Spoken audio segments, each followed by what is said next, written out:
All right, it's Thursday night. You know where you're at. You clicked the link, didn't you? Jerry, what's up, brother? What's up, man? How are you? I'm okay. I'm just I drinking. I wanna keep this clear. I'm saying I'm the fourth Hanson brother. I'm not the fourth Hanson brother from the band Hanson. I'm from the fourth Hanson brother from Slapshot. Okay, I want to clear that up right away. As you can see, I'm wearing the Well, shoes as jersey. as as long as you're clearing something up, Charles Trainer is not coming back to the show. That was an April Fool's, just to let you guys know. So there you go. How, how I about was Chuck looking Charles Manson? That's I No, a was he different. looking ain't coming. forward to it.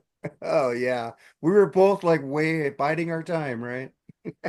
And I really But thought you guys were going to break off and do your own podcast. So yeah, Hey, we were doing the scab thing for freeform, but it's like yeah. I keep Speaking I of, keep the freeform rock podcast name. Why they go Jerry's freeform and Mooger goes Mooger's freeform. Why keep it on and bring two scabs on? yeah, yeah. I said yeah, where Mark's bringing back two of his former co-hosts, and one of them's not Lee Gertzman. So So what's that up, means Tim? just Lee and Charles. Anyway, what's up, guys? Man, let me introduce everybody here. Well, I'm gonna do it in order here. On the top right square tonight, we got Mark Daly. Man, how you doing? I'm doing well. Thanks for having me. Different view of you tonight, yeah. man. Get to see what you Right. look like, man. Good He's looking got guy, man. Check him he's out. he's got a real computer Hey, now. ladies. He's No not more using his Max phone. Headroom. Yeah. I was thinking about doing a background, but no, it's okay. Nah, you always sleeping, Kind of Tim. like Richard Wright a little bit from Pink Floyd. Doesn't he a little bit? A little Maybe. bit. Yeah. Anyway, and down below him, damn the torpedoes in the Astros hat. What's up, Andy? Hey guys, how's it going? It's great to be here. Cool. And then to his left, at least on my view, Brad Dahl, man. Who ever had you on BS before? No, No, Maybe at first. this is my inaugural well, my initial I don't even know what I'm saying. But anyway, I'm glad to be here. I'm glad Yeah, to be yeah, I shaved and I showered and did all the oh, yes things. we And don't do that. so We yeah, don't. Oh, I I rarely took a do that. shower before the show so I could go to bed after. Yeah, But there you go. anyway, it's like me and Brad were trying to get on shows together, and And now now we've here's seen the third three. exactly, man. And we got more coming up in the future. How about It's that, man? crazy. It is Crazy world we crazy. live in. And then to his left, we got Tim Raznick, man. How you doing? the scab is back. Then Knew you were gonna say that. I we called got him I called him Mark a cracks his scab. whip, and I'm the little whore that comes. I called him a scab on after show. uh, Me and Travie. Travis. I said I'm just gonna start freeform with two scabs. all right. Anyway, Mark, let's get started. We got a full house tonight, so let's get started with the Yeah, BS, since we man. got some baseball fans on here, man, except for Tim. I don't know if he's a baseball fan. But he dude, likes the Red Sox. yeah, well, maybe. So I put this up the other day. I said the Yankees are cheating, but the bat's been approved. And I only did that to Last fuck with year. I only did that to fuck with Marco, with Mr. Yankee fan over there, because he's a huge Yankee fan, which are gonna get swept by the Arizona Diamondbacks. And I'm like, No, it doesn't look like it. not now? Yankees up No, I nine to told you three. they're winning. Oh, they're Yeah, winning. Nine Oh, three. nine fuck. to three. I wanted them to lose. But the No. torpedo bats, man, what do you guys think about that, Hanson? I if it's legal, it's legal. I mean, I mean, they were getting. I mean, fucking Milwaukee was getting shelled that day. It was hilarious actually watching that game. No, it wasn't Milwaukee. It was Milwaukee, wasn't it? No, who Yeah, was it? There's the Milwaukee. Brewers. Yes. Go see if it was Milwaukee or another team. But yeah, I watched that game. It's just like unreal, dude. So you know what? If it brings home runs to the game, that's what people want to see. So Chicks yeah, dig the long ball. exactly. they do. It's Milwaukee, Algonquin for the But good land. like we always say, I go to good pitching will be good hitting. So Oh, you didn't get my pitch, Wayne's pitch. World reference. So that's all I got to say.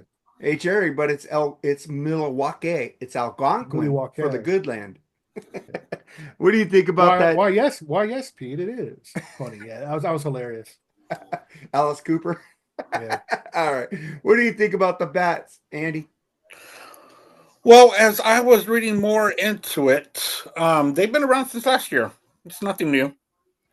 Each team has a couple in their dugouts. Every team does.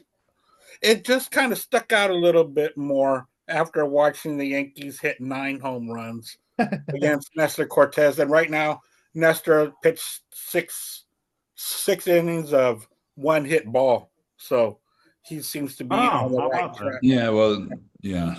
against the Reds. Yeah, the Reds are working on their third 1-0 defeat. Yeah. Figures. I'm telling you, the Reds will be the Reds, man. But the Reds. torpedo bats, what they're doing is that it's a legal length, it's a legal weight. It's just that they are shifting the weight from the handle down to the sweet spot of where their swing is. That's what makes it a torpedo bat. So they're just moving more of the weight from the hands to parts of the barrel where that Weight hitter distribution. specifically swings from. You know, the people who made it only used the Yankees stats, and what they're doing for other teams is that they're trying to put their stats into it to make it especially for the hitters. So the Yankees have a one up on that one because they only studied the Yankees to make those bats. So Max Muncy just got one yesterday. So Well, you He know said- what I say. Are you talking about the Max Muncy with the Dodgers or the A's? Dodgers, not Okay. Yeah, we got to clear that up. Yeah, but Yeah, he I didn't know who you were he talking about. tossed it after his third at bat, he did. and, He said it and felt, then it came felt- back with his regular bat and hit a double. Yeah, tied the game up. he said it felt weird, but he But, tried it. Aaron Judge hit 3 home runs that day, but he doesn't use a torpedo bat. No, He uses What I a say lower is bat. this. Because baseball has had nothing but guff because it can be boring, quote unquote. what? I say you go back to what we used to do in Little League. Give them aluminum bats and start watching them pick people off. That'd bring a little excitement back into the game. Somebody gets knocked upside the head with a ball hit off an aluminum bat. They got the Oh, pitch guys. clock. The pitch clock has sped up the games. I've Can you never imagine, thought can you baseball imagine was the, can you boring. imagine the distance of home runs if they ever allowed to Oh have my aluminum God. bats? So, But I'm all for it. If they're legal, Yeah, exactly. yeah. so what's your thoughts on the torpedo bat, Brad? Doesn't bother me. I'm not so sure that it makes that big of a difference, but I guess time will tell. It's just like you said, the Yankees went nuts that one day, and because a lot of them were using that bat, then people just freaked out. So I don't think it's going to change anything in the game, but it brings attention to the game, and that's a good thing. Yeah. So what about you, Tim? It's the same thing like a couple years ago when there was a big brouhaha about stealing signs. It's part of baseball. Yeah. Oh, Every sure. team does it. Sure. Every team. They do does when it. they're sitting at second base, not with iPads and trash cans. Doesn't Everybody matter. was saying, Mark, We're allowed to talk It's about new, this. it's new Oh, technology. here we go. Ding, ding. They're the same thing. It's part of baseball. your team did it too, Mark. And the funny thing is, I'm No a Yankees proof. fan. The way I look at it is, you have to win the game at all costs. If you want to get a little edge, Yeah. hey, Well, that's fine. You know, Kurt- it's like Kurt- what that wrestler say. Win or lose if you must, but always cheat. That was Jesse the Body Ventura would say. They couldn't hit Kershaw in Dodger Stadium, but when they go to fucking Astros, they're laying off his fucking slider the whole game, dude. They're laying off and waiting for the fucking fastball because they knew the slider was coming. They fucking tore him up. That is cheating, man. You want me to tell you what this is, Mark? Let me tell you for one more time. They got the Astros earlier. They learned from what they saw. No, they did it.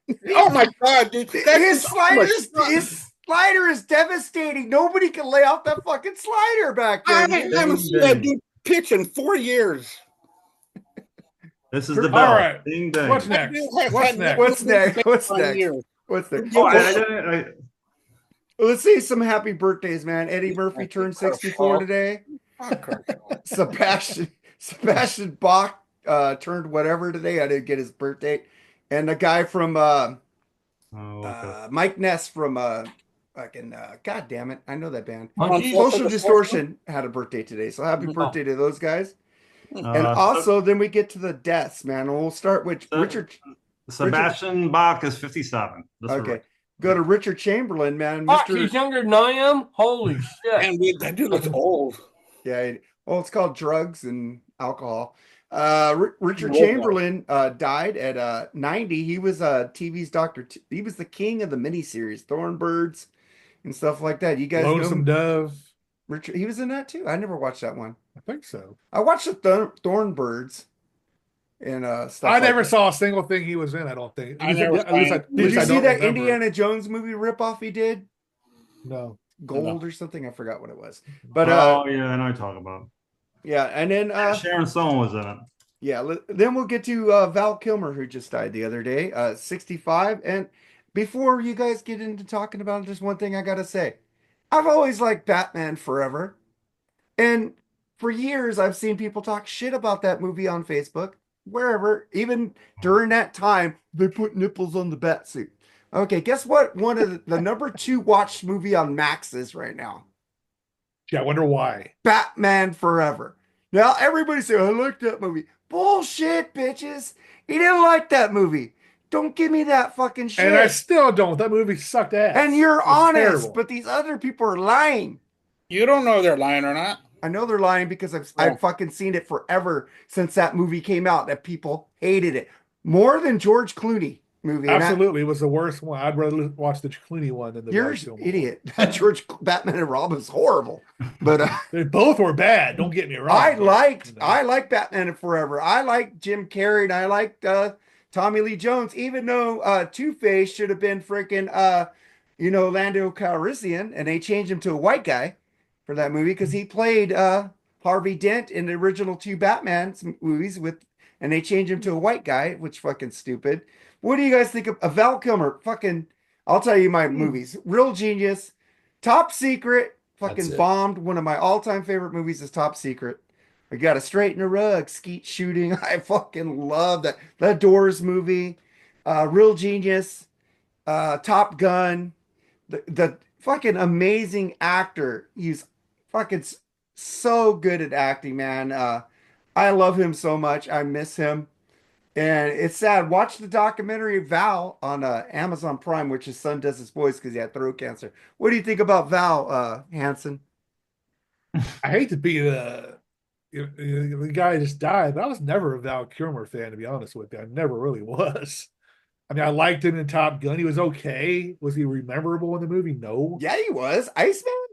Now, he did fucking nail Jim Morrison. Absolutely. He was awesome in that movie. I didn't know he was gay. I can't think of anything else that he was spectacular. Willow? You didn't like Willow? Fuck no, that movie sucked too. You didn't like Real Genius? Real Genius was okay. I mean, yeah, okay, we'll say that. But I was just never a fan of it. You didn't like Heat? It sucked. He was been sick for a long time. He had the cancer. It was actually sad watching him in the last Top Gun. We tried to talk. It was kind of sad. You didn't like Tombstone? Actually, that was a good movie. Doc Holliday, I'll be your Huckleberry. Yeah, Jerry, I'll be your Huckleberry, buddy. But I mean, like I said, he's not. I don't remember him that well in Tombstone. So I should tell you something. How he's Doc Holliday. He was fucking dying in it. I know that he is now that you mentioned it. Yeah, but there were plenty of good actors in there. Other characters that were more But important. no, I mean, it's sad that he died. What was he, 65? One of the best scenes in there is when he goes, "Why are you helping Wyatt Earp out? He's got plenty of friends." He goes, "Yes, but he's my only friend." All right, well, okay, I'm done. I can't. Okay, well, go ahead, Jerry. Mark's gonna, say that I'm wrong about everything. No, I'm not saying you're wrong. I'm just trying to prove you're wrong. Mark Daly, what do you think, man? Val Kilmer. Good actor. I liked his a lot of his movies. Another really cool movie he was in, but his part wasn't really strong. Was Heat. It was more Brown with De Niro, Pacino. They were basically on film for the first time. But with Batman Forever, the thing was they went from Tim Burton, and it was more like doom and gloom kind of Metropolis, and I think it was Joel Schumacher took over Batman Forever, and they added a lot more gloss, and it was more brighter, and the characters were just goofy. Like Two-Face was just a bumbling fool, just like slobbering and actually crying a few times. No, not like literally crying, but like just upset. And they totally like missed the mark on Two-Face. Two-Face is not like that at all. It's either you get the death Two-Face, or you get like a little bit of a justice Two-Face. Like they did him right in the Nolan movie. Yes, it was spot on with that, and even the makeup was like it was just literally watch that movie. It's straight down the face like this. Yeah, when he got splattered with acid, right? Yeah, the Yeah. scar was perfectly down the face. Did they like do any studying of the comic book? They probably didn't. But the reason they made that movie more happier, more colorful, because when Danny DeVito bit off somebody's nose in Batman right, it yeah. scared kids. Well, interesting you say that. McDonald's wanted to like do a lot of advertisement with Batman Returns, and they were shocked when they heard that and actually saw that the penguin bit the guy's nose, and there was actually the lady got pushed to her death. So it becoming a family movie. You're right. So I'll leave it at that. What about you, Brad? McDonald's wasn't going to do like a McNose thing. McNose nuggets. McNose. What about you on Val Kilmer, Brad? I thought I enjoyed stuff he's in. I think he was a great actor. Seemed like a decent guy. I have nothing negative to say about him. Awesome. I like him. Actually, I mean, I feel bad. I feel bad that he had to suffer for so long, and I mean, that's yeah. That's a tough way to go. I think that that last Top Gun movie, I thought that was pretty cool that they put him in there. I know that probably wasn't easy for him, but I thought it was a nice nod to him and kind of pretty good. I thought it was cool. And Tom Cruise gave a speech the other night, and he said, "Let's give a moment of silence for Val." I thought that was pretty cool, Tom. That But is if cool. he was in Thunderheart, that was a great movie too. I forgot about that one. Yeah. I I do have like to say the Batman Forever thing. I feel like I should have seen it, but I mean, this is the problem being old. I can't God-awful. remember everything I've seen anymore, and God-awful. so I can't even comment on it. Tell but me about I wanna watch it. See if it really is that bad. You have any thoughts on Val? Damn the Torpedoes. Oh, I loved Heat. I love that movie. I think it's fantastic, and I did like him in Tombstone, and I liked him in Real Genius and in Top Secret. Those are really good movies. I can't comment on the Batman movie because I never watched a Batman movie after Michael Keaton. After the first two, I just stopped watching them, and that's about it. But I'm really sad that he passed away. I never saw the Doors movie. Oh, it's good. It's You really need to see good. that. Because y'all know how I feel about biopics. Yeah, you need to It's see still that. the best biopic I've Good. ever seen. It's totally off. Even Ray Manzarek was pissed off about it. They're But all it's still off, good. man. Yeah. Yeah, it's sad that we lost somebody. He was also in a movie with Robert Downey Jr. called Kiss Kiss Bang Bang, which I liked. If you guys want to check that one out. But what about you, Tim? What you have any thoughts on Val? Yeah, I just want to say that Top Gun, the movie, sucked. I know. And I will give you specific reason why Top Gun, the movie, Is sucked. it his fault it sucked? Because no, it had nothing to do with him. Okay, I never saw it, so I can't Because say. in 1985, I just got off my first med cruise, and that movie was released. So we literally walked off the flight deck, about 10 of us, walked to Military Plaza in Norfolk, walked into the cinema to watch this movie that everybody says you got to see. So there's 10 of us that have just gotten off the flight deck. We're watching this movie, and we're looking at each other like, that's bullshit. No, that doesn't happen. And we started throwing shit at the screen because they were so off. And we got kicked out of the cinema. And it's like the movie is about as inaccurate as you can possibly fucking get for It's a movie. It's a movie. Right, but it's supposed to be semi about military life. Like when he's riding a motorcycle down the road next to the runway and doesn't have a helmet on. That doesn't happen. Well, he did that in the last one too. He's a maverick. He's a maverick. That doesn't happen. It's kind of like most of the porn when he movies I've punches seen. the officer on the Doesn't flight line. When he punches the officer on the flight line, he wouldn't even gotten out of his flight clothes and he'd have been up in front of the old man. He left his helmet in the plane. Period. And when they all cheered on the flight deck and all that, if you work in the flight deck, You have no idea what them guys are doing up there. You just know you got to launch them fucking things and recover them fucking things. That's all you know. That's all you need to know. All right. And they're all cheering because, yeah, it's such a great job. You know, they didn't have, you don't have a fucking clue what that pilot just did in the air. I think the uniforms were pretty accurate. That's about the only thing that's really accurate about Top Gun. Like, Yeah. They Uniform. got the ranks, and the uniforms look good. I'll say that about Top Gun. Well, it's Hollywood, man. So Well, we were like, what the fuck? You know? I do need to say that in The Wizard of Oz, that kind of oil does not do that to the Tin Man in real life. Ooh. You need better tin. You need a better oil can than that. All right then. I sent you guys the new Naked Gun trailer. I just want to say something about it. When I saw it, I got they're like doing like Liam Neeson be like fucking I'm gonna kill you kind of shit. And I thought that was cool, but they ain't making him Drebin. He's the son of Lieutenant Drebin, and I like that. Everybody's the son of their. And then at the end, they're showing pictures of the fathers, and they go, "I miss you, Pop. I miss you, Dad." And the last one, they showed the guy with Nordberg, and he goes, "New." OJ, and I was like rolling. That was hilarious. Where do you guys think?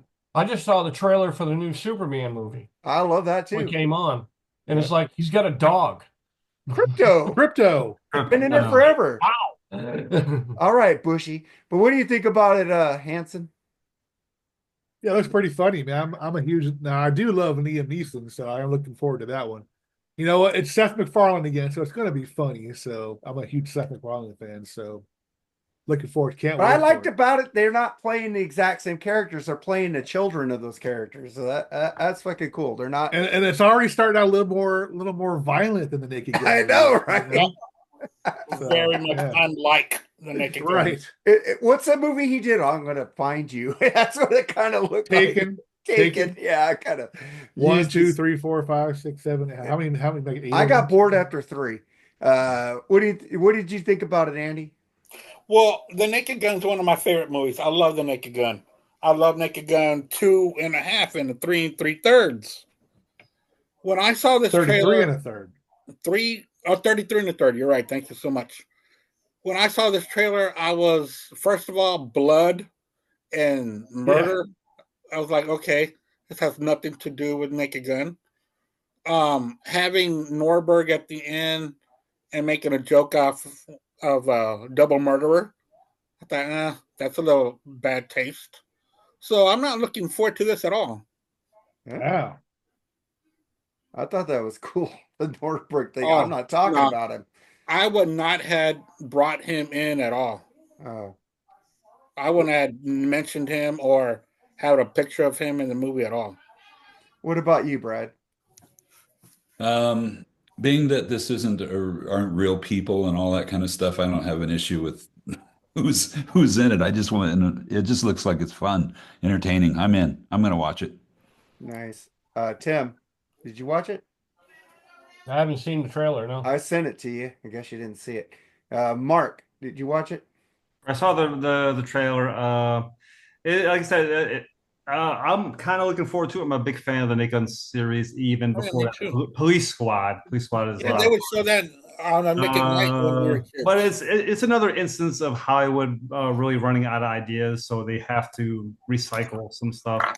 You know, it probably should do okay in the box office. It's gonna bomb. If you think Hollywood's run out of ideas, you haven't seen Novocaine. Great fucking movie. Really? I want to see that. Novocaine's really fucking good. Oh yeah. Okay. Really good movie. But The Woman in the Yard was pretty good. Yeah. There's a lot of good movies coming out, man. And then original movies. And then we get to something I thought was a joke until I read it was done by Rolling Stone. Put this was Jessica Simpson has been drinking snake sperm to help her vocals. If you want to get good vocal, you got to drink snake sperm, the singer said. What do you think about that, Hanson? Well, I mean, I'm not going to. I have my own opinion about it, but I don't want to say. I asked what I want to say, but I'm not going to say it on the show just because I have a wife. But what the fuck? Probably some, fucking witch doctor that these Hollywood celebrities go to, and who knows what kind of shit these people take. I hey man, if it works for more power to you. Enjoy your snake sperm. Maybe we'll give her better vocals. Her vocals were never good anyway. So. Oh, she can know. Jessica, she can sing. She got a good voice. Okay. Their sister, on the other hand, yeah, she really. was lip syncing. And that's funny because lip syncing is okay now. But what do you think about it, Andy? Yeah, I just don't understand how she sucks off a snake. But hey, she found a way to do it. More power to her. I used to have a snake. I never looked for his ding dong, but I guess Jessica Simpson found a way to suck it off. So if it gives her great. And you got one life to live it up, I guess. Yeah, I guess. Gotta love them snake. Hey, what do you think about it, Brad? It's hard to follow Andy on that one. That's I'm rolling. Or could it be a term for snake, like the ding dong? Yeah. I don't think so. Yeah. Does she swallow? Guess so. I would guess that she would have to, so they can get down to her vocal cords. You can't just spit it out. Maybe it's a really long snake. Maybe it gurgles it. Remember, this is the woman who thought there was chickens in the sea.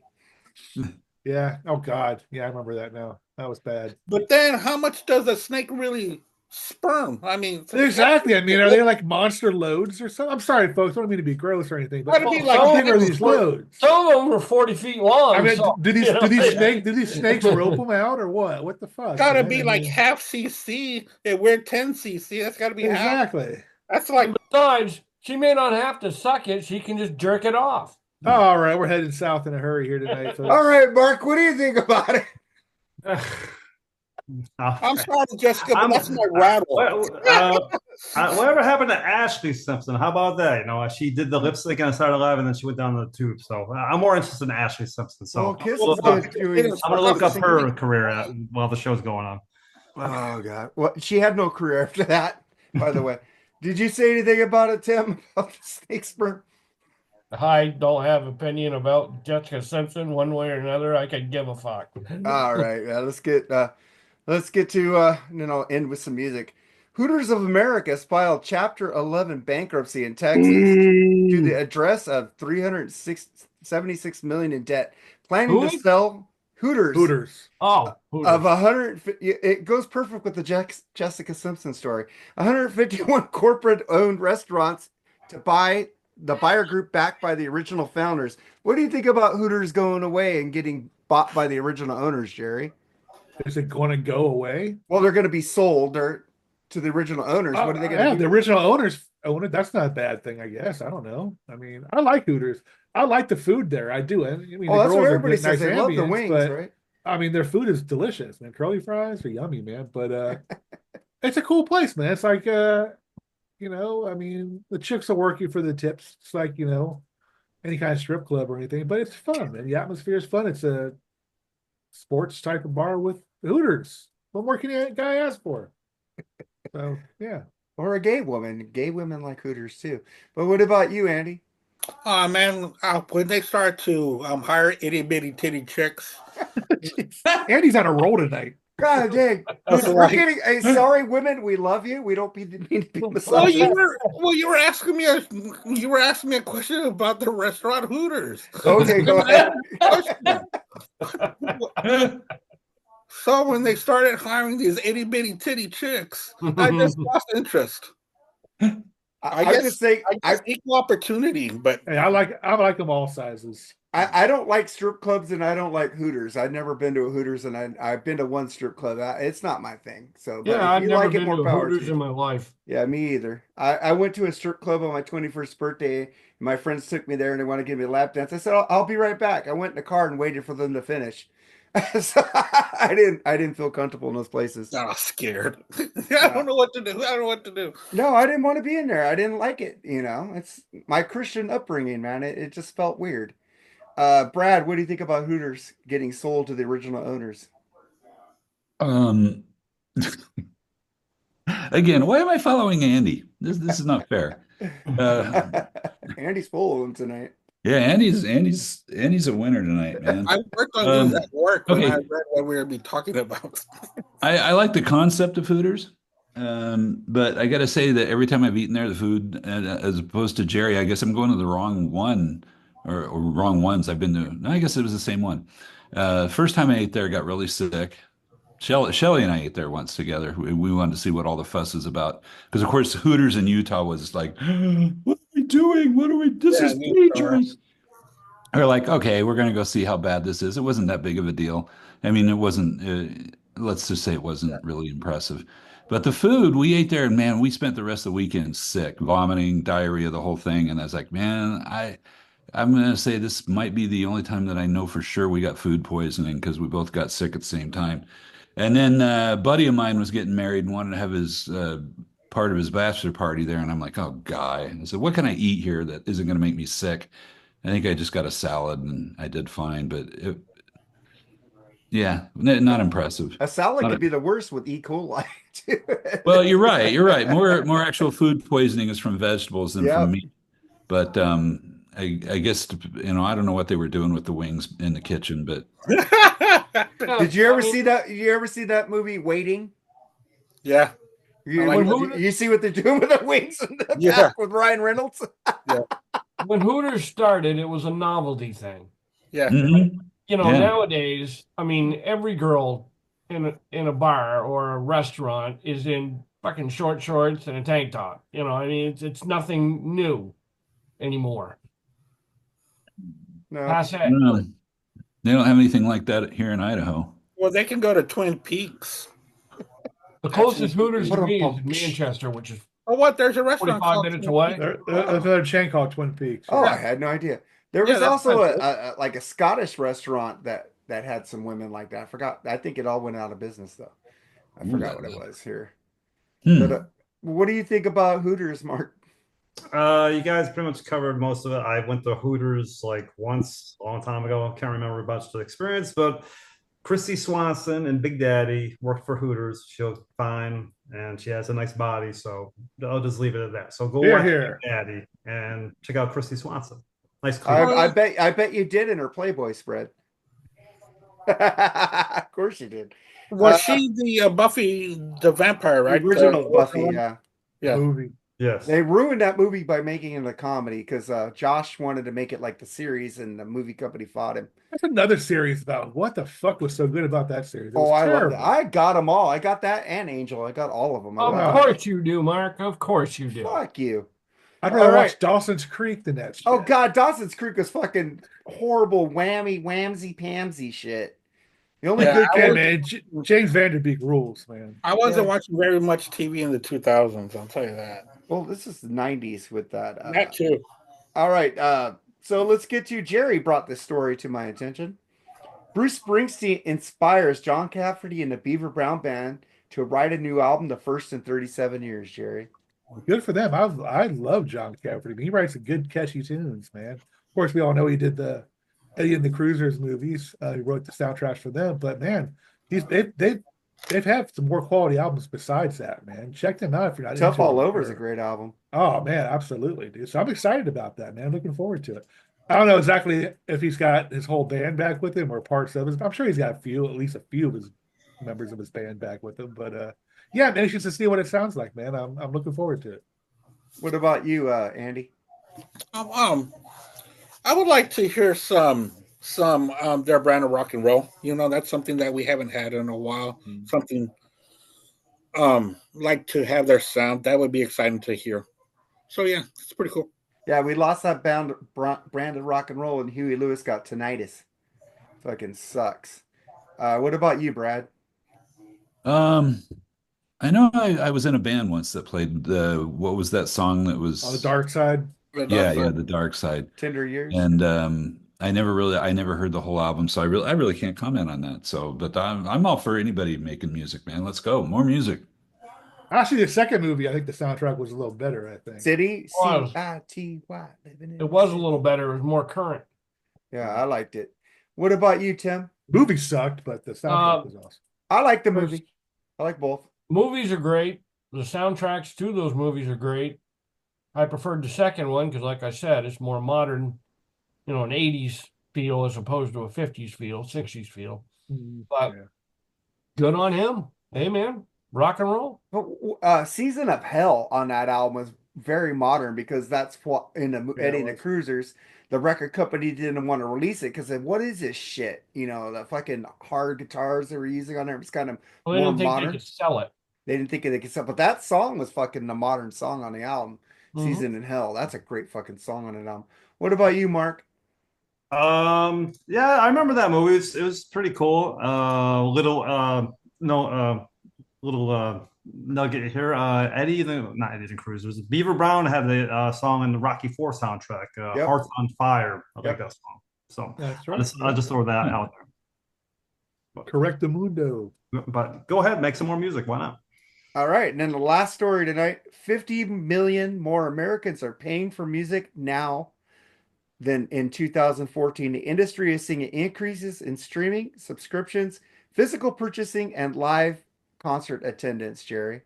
Good to hear, at least the physical part and live concert attendance. But unfortunately, the way of the future is going to be streaming. So that's at least these bands are being heard. I guess that's a good thing, right? I mean, so good. I mean, I'm glad. Well, I've always believed in physical media. You should buy that. It's the best resource of funds you can give a band is buy their merch. So buy physical. Because a streaming company could take away their streaming, but if you have the physical, it's always there for you, man. Yeah. When the zombie apocalypse comes, we still have our CDs. We still have our CDs. Listen to We them. might not have electricity to play it on, though.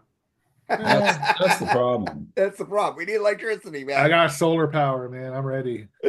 What about you, Andy? Yeah, I think what it is that the physical media of sales of physical media has gone up. And for me personally, the way that I've been doing things lately, Amazon has really helped in that. Yep. If you need to find anything, a store is not going to have what we're looking for. But for instance, on Black Spitter on Tuesday, we're talking about hard rock and heavy metal songs that came out pre-Black Sabbath. And my co-host, Al Horta, was talking about this band called High Tide. I'd never heard of High Tide before. But in 1969, they really came out with this heavy album. Well, I looked it up on Amazon, and it's going to be here in a couple of days. I would never find that anywhere else. Literally. Even hunting for it out in the wild like I love to do, I would never find it. But here, $20, I get their whole discography. So I'm happy about that. Did any of you guys pick Iron Butterfly? Yeah, I did. Okay, cool. I did, and so did Eddie Canastrossi. Oh, Eddie's. Also You guys picked are cool. out of Davida. So what do you think about that, Brad? Well, yeah, I got nowhere to play a CD either. I got a ton of them though. Yeah, music is. I mean, I still buy CDs, and I guess I just use them. I rip them in the computer, and then Same. use that for the radio station. That's how I still buy music, and every song you hear on Yard Metal is a song that I purchased. You gotta Walmart give me the CDs. link to Yard Metal. I've never known where it's at. Yardmetal.com. Right now, there's a problem with the apps. Hopefully, they'll be back soon. So the only way to listen now is to go to the website, Yard Metal, YARGMETAL.com, and you can listen there. But the apps are when they're up and running, they're pretty darn cool. And we'll hopefully have that sorted out, unless the boss CEO Dave, unless he loses all his money because of the stock market. We'll see. All right, Tim, what do you think? Don't talk about the stock market, Tim. Yeah. But what do you think about the physical media and music getting bought again? I think physical media is always a great idea. I mean, I grew up buying physical media with CDs and records, and yeah, they take up a lot of room, but you have what you need right at your fingertips.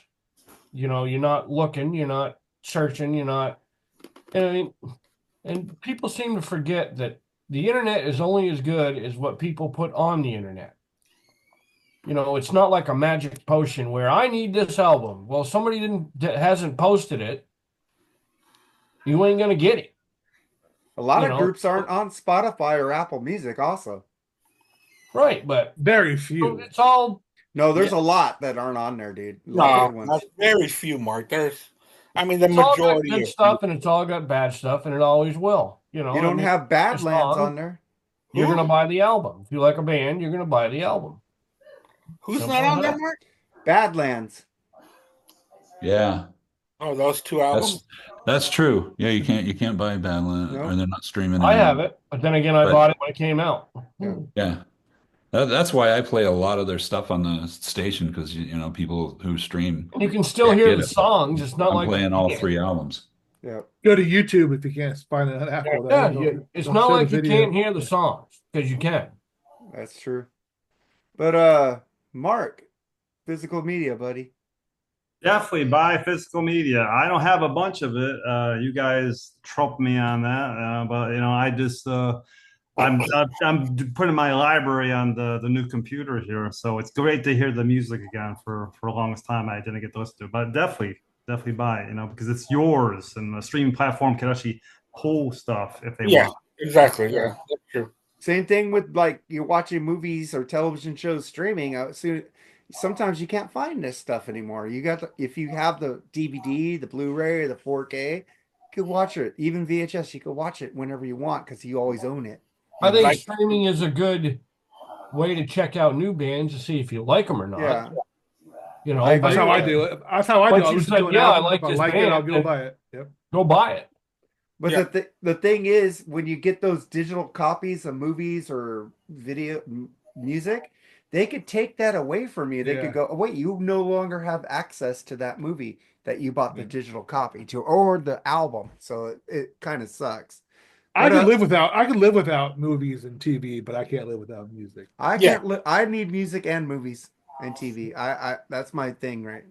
That's what I got. But Jerry, what are we doing, brother? And remember, I got Scribble and Joseph's list too, so you got to bring. Wow, we got 8 total lists tonight. Anyway, I forgot to mention earlier, we're going to be doing our top 11 bands whose first 4 albums kicked some serious booty. And we're doing the 4 albums. I'm not using my 4th album from my list, any of them.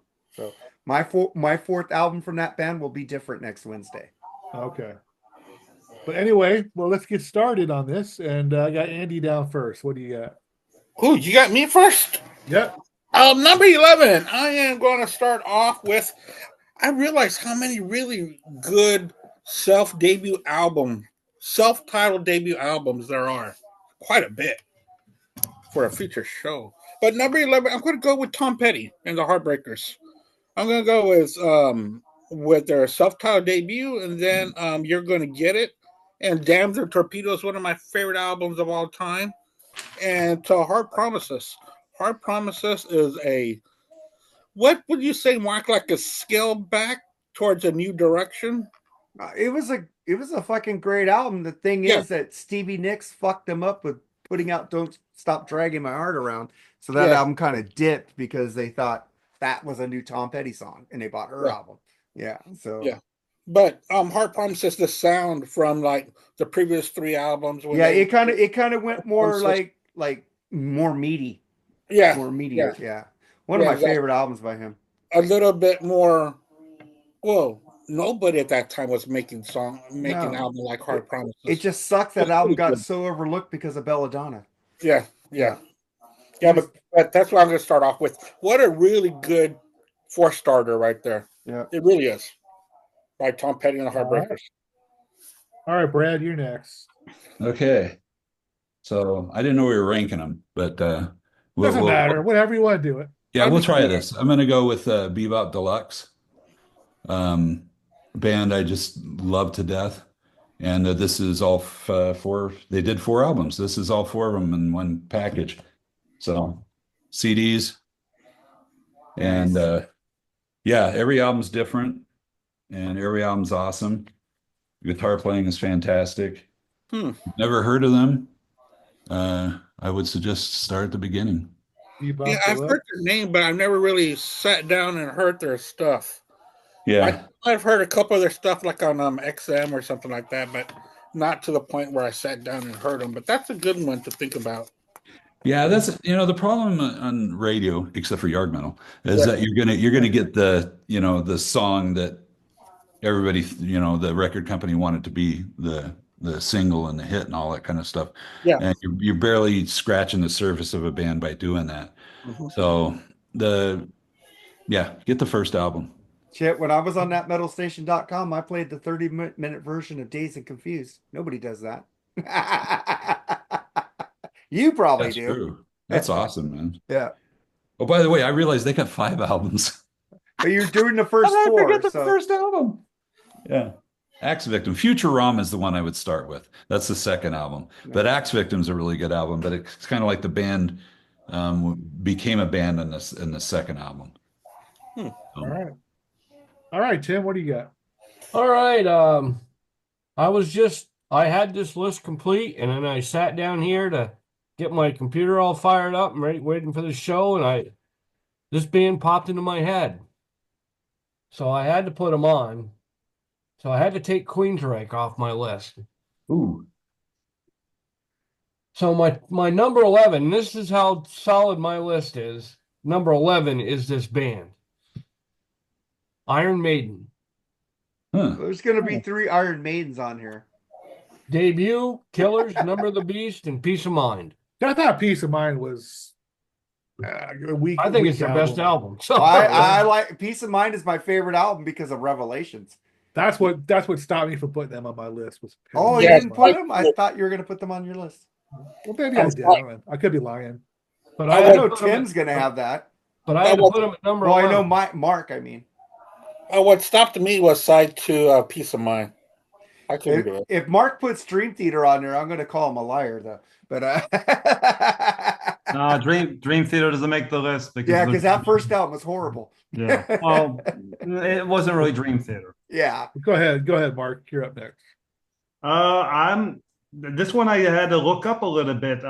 This guy, his career started solo, and his career really didn't get going until he hooked up with the Silver Bullet Band. I'm talking about Bob Seger, because his discography was really strong with those first Silver Bullet albums. You got let's see, oh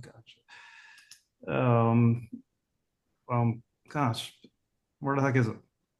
Oh.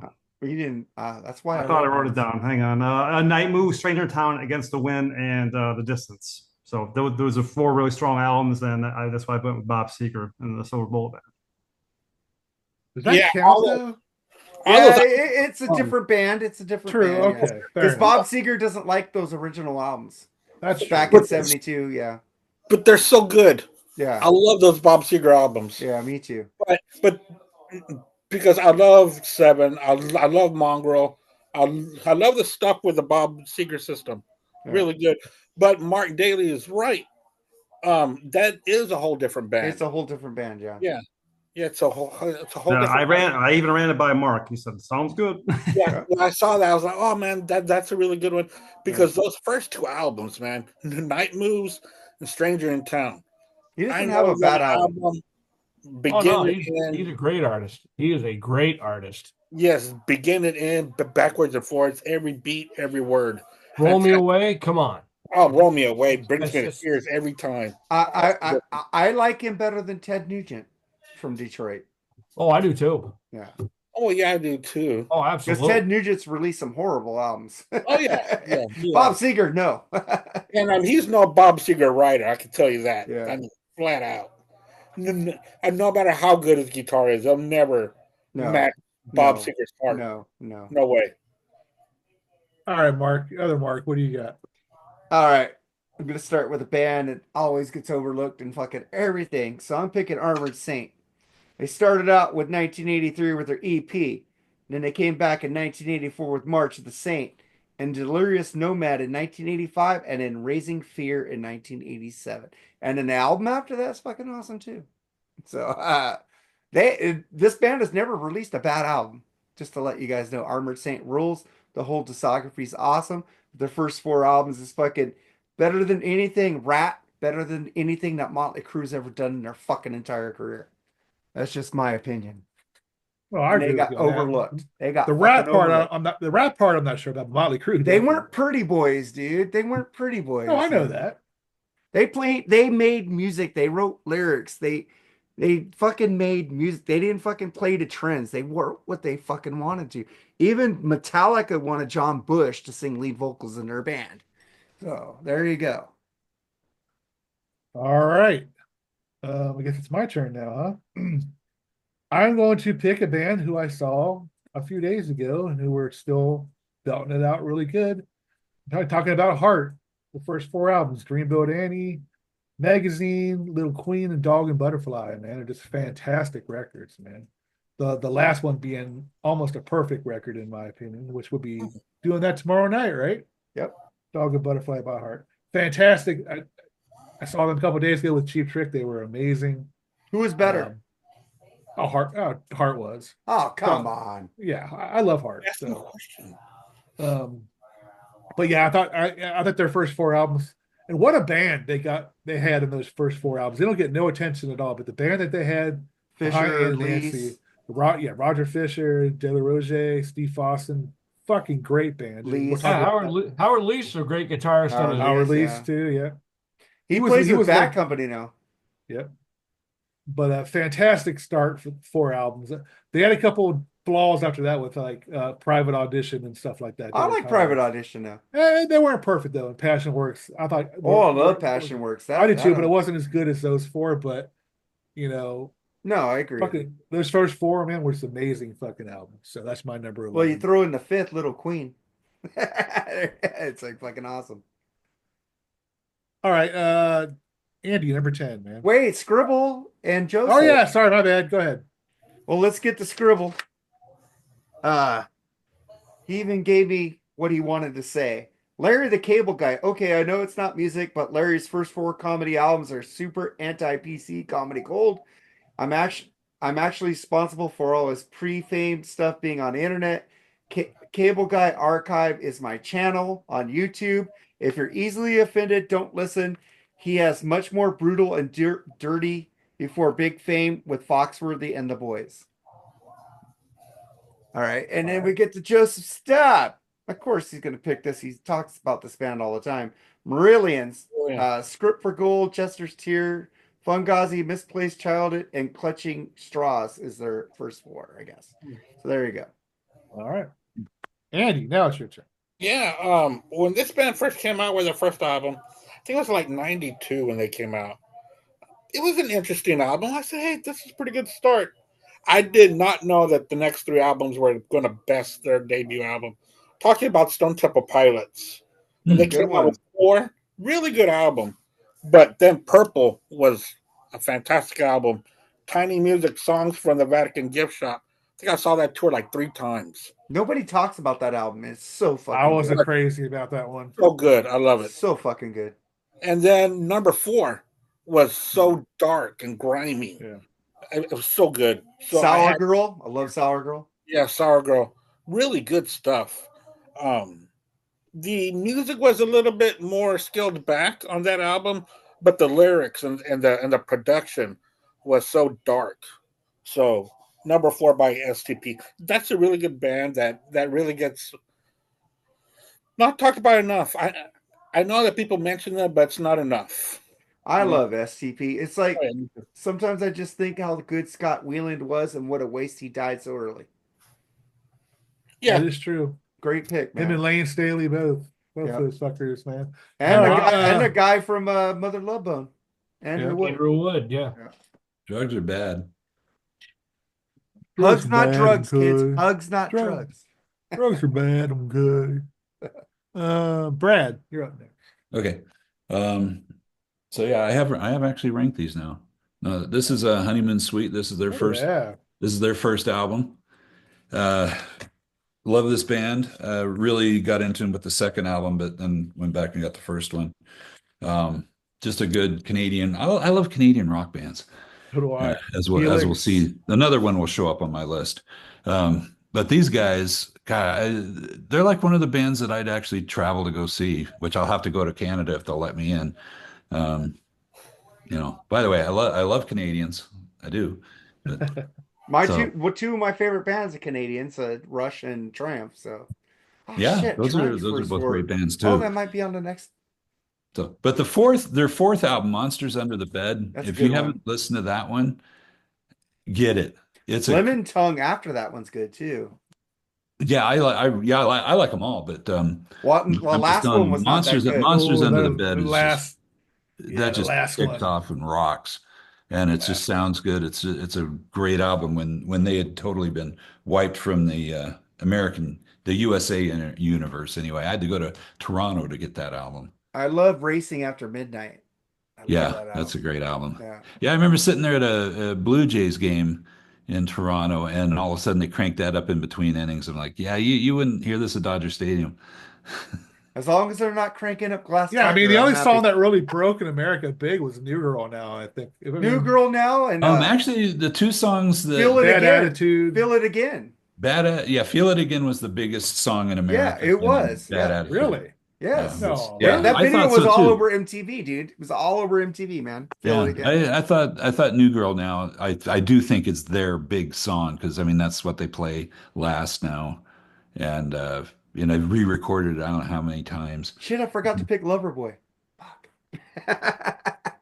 Oh no. Well, Hopefully honorable somebody mention. did. Hopefully. So yeah, somebody. so Honeymoon Suite, and the thing that bothers me also, it's like we're always trying to get M3 to throw them on the bill, and the guy who runs M3 says, "Well, they're not really a rock band." What the Like, fuck? what the hell are you talking about, dude? That Have you guitar ever, player shreds. yeah, have you ever listened to their music? Oh Have you my ever God. seen them? They're not a rock band. What are they? Yeah, Seriously. it's like what are you basing that on? They're a doo-wop band, I guess. I Oh don't my know. God. Yeah, so that guy's totally wrong. Anybody who wants to Barbershop say that Quartet. Honeymoon Suite is not a rock band, you're That's an idiot. weird. Even if you don't like them, Yeah, if you don't like them, that's one call them thing. a They're rock. harder You would not than call them a rock band. Is what it I'm Nelson saying. on M3? They're harder than Nelson. And I like Nelson, but I'm That's just saying. Harder Than Nelson, that would be a good album title. I'm just envisioning. I won't be buying. I'm I envisioning don't- the cover right now. Yeah, I It's won't probably be got buying Andy that on one. it. Yeah. The president Andy, of the Harder Itty Than Bitty Nelson. Committee. Yeah. Harder than All that. right. All right. I'm gonna we write got- that one down. I might have to use that for something somewhere. You All right, definitely Tim, need you're to. next, man. All right, my number 10 is an artist that I love. He's been in a couple bands, but then he went solo. And when he went solo, fucking he hit it out of the park 4 times, as far as I'm concerned. And he's my favorite rock and roll singer of all times, Ronnie James Dio. Really? His first 4? Holy Diver, Last in Line, Sacred Heart, and Dream Evil. Oh, Yep. those are good albums. Those are all good albums. They're all good albums. Yeah. But after that, it kind of went downhill. Yeah, it went downhill from there, Yeah. but them first 4 were spot on as far as I'm concerned. I didn't even think of Dio because, Tim, I knew you would. And he's I know at number 10, so Yeah. Dream Evil is so good. I love Dream Evil. If somebody picks Ozzy, I got a bone to pick with you, though. Night People, and yeah, just, I'm going to change one of mine to Ozzy now. There you go. Yeah, All why? right, Mark. Everybody pick Ozzy. All right, Mark Daly. Daly or Daly? How do you pronounce that? Dolly. Daily, but that's It's fine. Dolly. You corrected me, but you go with Daly because Dr. fucking Wadzilla call you Daly. All Come right. on. Anyway, Have some balls. Say your real name. Mark D. Dolly. Go for It's it. just like Chuck Daly, the Detroit Pistons. You're Dolly. All right, okay. All right, this one I like to pick. I know I should have done this, but I like to kind of pick ones that probably won't be on anybody else's list just to get the conversation rolling a little bit. This band took 18 years to get 4 albums. We're talking Boston, Don't Look Back, Third Stage, and Walk On. I know they got very Walk On? commercial with Third Stage, but I love the first 4 Boston albums. I love the first 3. What? First 3. Oh, well, I squeezed Walk in there. Don't Walk On there too. I Jerry like likes Walk On. that. Yeah, Walk On, fucking solid album. Corporate America, solid album. Yeah, but first, I'm just going. Yeah, but 18 years. It took 4 albums. That's Yeah. a long time. Good pick. That might show up on mine later. Mark, just do Joseph's and Scribbles too while you do yours. Okay, Go well ahead. I'll do Scribbles first since I did him first. This is like out of left field. Rosemary Clooney put on a scene by Bob Hope and Bing Crosby. Rosemary had a beautiful voice and even a prettier face. 1950s perfection. I bet you need to take a weed whacker to that 50s bush though. But but the thing is, what's her 4 albums, Scribble? He didn't name 4 albums by her. I'm just saying, yeah. I like 50s Bush though. I'll go there. But let's get to this will come up on Joseph's list. Emerson, Lake and Palmer, ELP, Tarkus, Trilogy, Brain Salad Surgery. Oh yeah. Yeah. All good. Yeah. So and then my turn now. Yep. Tarkus would be my favorite out of those 4. What do you think I'm gonna pick, Yeah. guys? I don't know. Rush. No. Rush, I will tell you right now, isn't on my list because the first album didn't have Neil Peart, and Rush singing about sex is weird to me in the mood, even though I do like that song. Hey, baby, it's 7:45. I feel I'm in the mood. That's not Rush. They're not fucking sex fiends. That's not them. We want to hear them about fucking Tolkien and fucking literature. Oh, I know. You pick Yeah. You picked About Oasis. nuclear war and Nuclear war. Yeah, I don't. Oasis is coming, right? I Mark? There you do go, like- Oasis. I love that Rush first album is my last favorite Rush album. All right, since you didn't pick Rush, what did you pick? I picked something that's like a mainstay on our shows. Oingo Boingo. Oingo Boingo. Mystic Nights. How did I know that was coming? I started with dead man's party. Leave your soul by. Only a Lad. He didn't mean to do it. Only 1981. Nothing to fear. There's nothing to fear but fear itself. Temperature's starting to drop. I actually thought that band was going to be higher on your. Yeah, really. I thought good it was for your The soul. only reason why I know that band is that they appear in the Rodney Dangerfield movie Back to School. Now Yeah, that's me what they too. call marine biology. Good for your soul. And they were We need also more bubbles. the title track to Weird Science. Bubbles. Good for Your Soul 1983 and Dead Man's Party 1985. All bangers that I still listen to today. I And you love can this listen to band. Oingo Boingo on that metal You station. know what, Mark? Yes, I Good did. for you, dude. You stand by your bands. dude. I Seriously. stand by my band. I love Danny Elfman. He's a fucking genius. I think Steve Bartek is one of the most underrated guitar players of all time. And this band even did a Budweiser commercial with saying, "For all you do, this Bud's for you," with the whole band, and it was fucking pretty Fuck, I'm cool. gonna change my opinion on him now. You should. But Oingo Boingo is my number Not 10. mine. All right, my pick is going to be the Black Crowes, actually. Shake Your Money Maker, Damn, Southern we are Harmony, Fucking Amorica, and Three Snakes and One Charm. Man, talk about fucking 4 great albums, and fucking Shake Your Money Maker is just an all-time fucking classic. How do you follow it up? Southern Harmony and the Musical Companion. That's how you follow it up. Great That was a fucking better album. album. Yeah. How do you follow that one up with Amorica? I mean, Three Snakes and a Charm isn't as good as those 3, but it's Oh, still, Blackberry, dude. Come that's on. a great fuck. That's not as good as those 3, though, but it's still. a Well, solid it isn't, album. but it's just as good. Oh, absolutely, it is. That's what I'm saying. I love that There's album. not a bad song on that album. But yeah, man, definitely. Fucking Crows rule, dude. The new fucking the Jimmy Page CD is fucking awesome, man. I can't wait for the vinyl for that one. It's Black coming. Crows fucking rule. They gave me the shipping, but they just said label being created. That's all they fucking said. They gave me the shipping too the same day you told me. Yeah, but the thing is, we're anyway, doing a dual unboxing. I will wait for us to both open it. all right. It should be maybe probably a day or 2 apart, probably. Yeah. At the most. But We'll anyway, wait fucking- together. These albums are fucking classic in my opinion. I love the fucking Crows, so that's my pick. All right, so number 9, Andy. Yeah, number 9. I am going to go with the debut album, CCR, Creedence Clearwater Revival, and then they finished it. They followed that out with Bayou Country.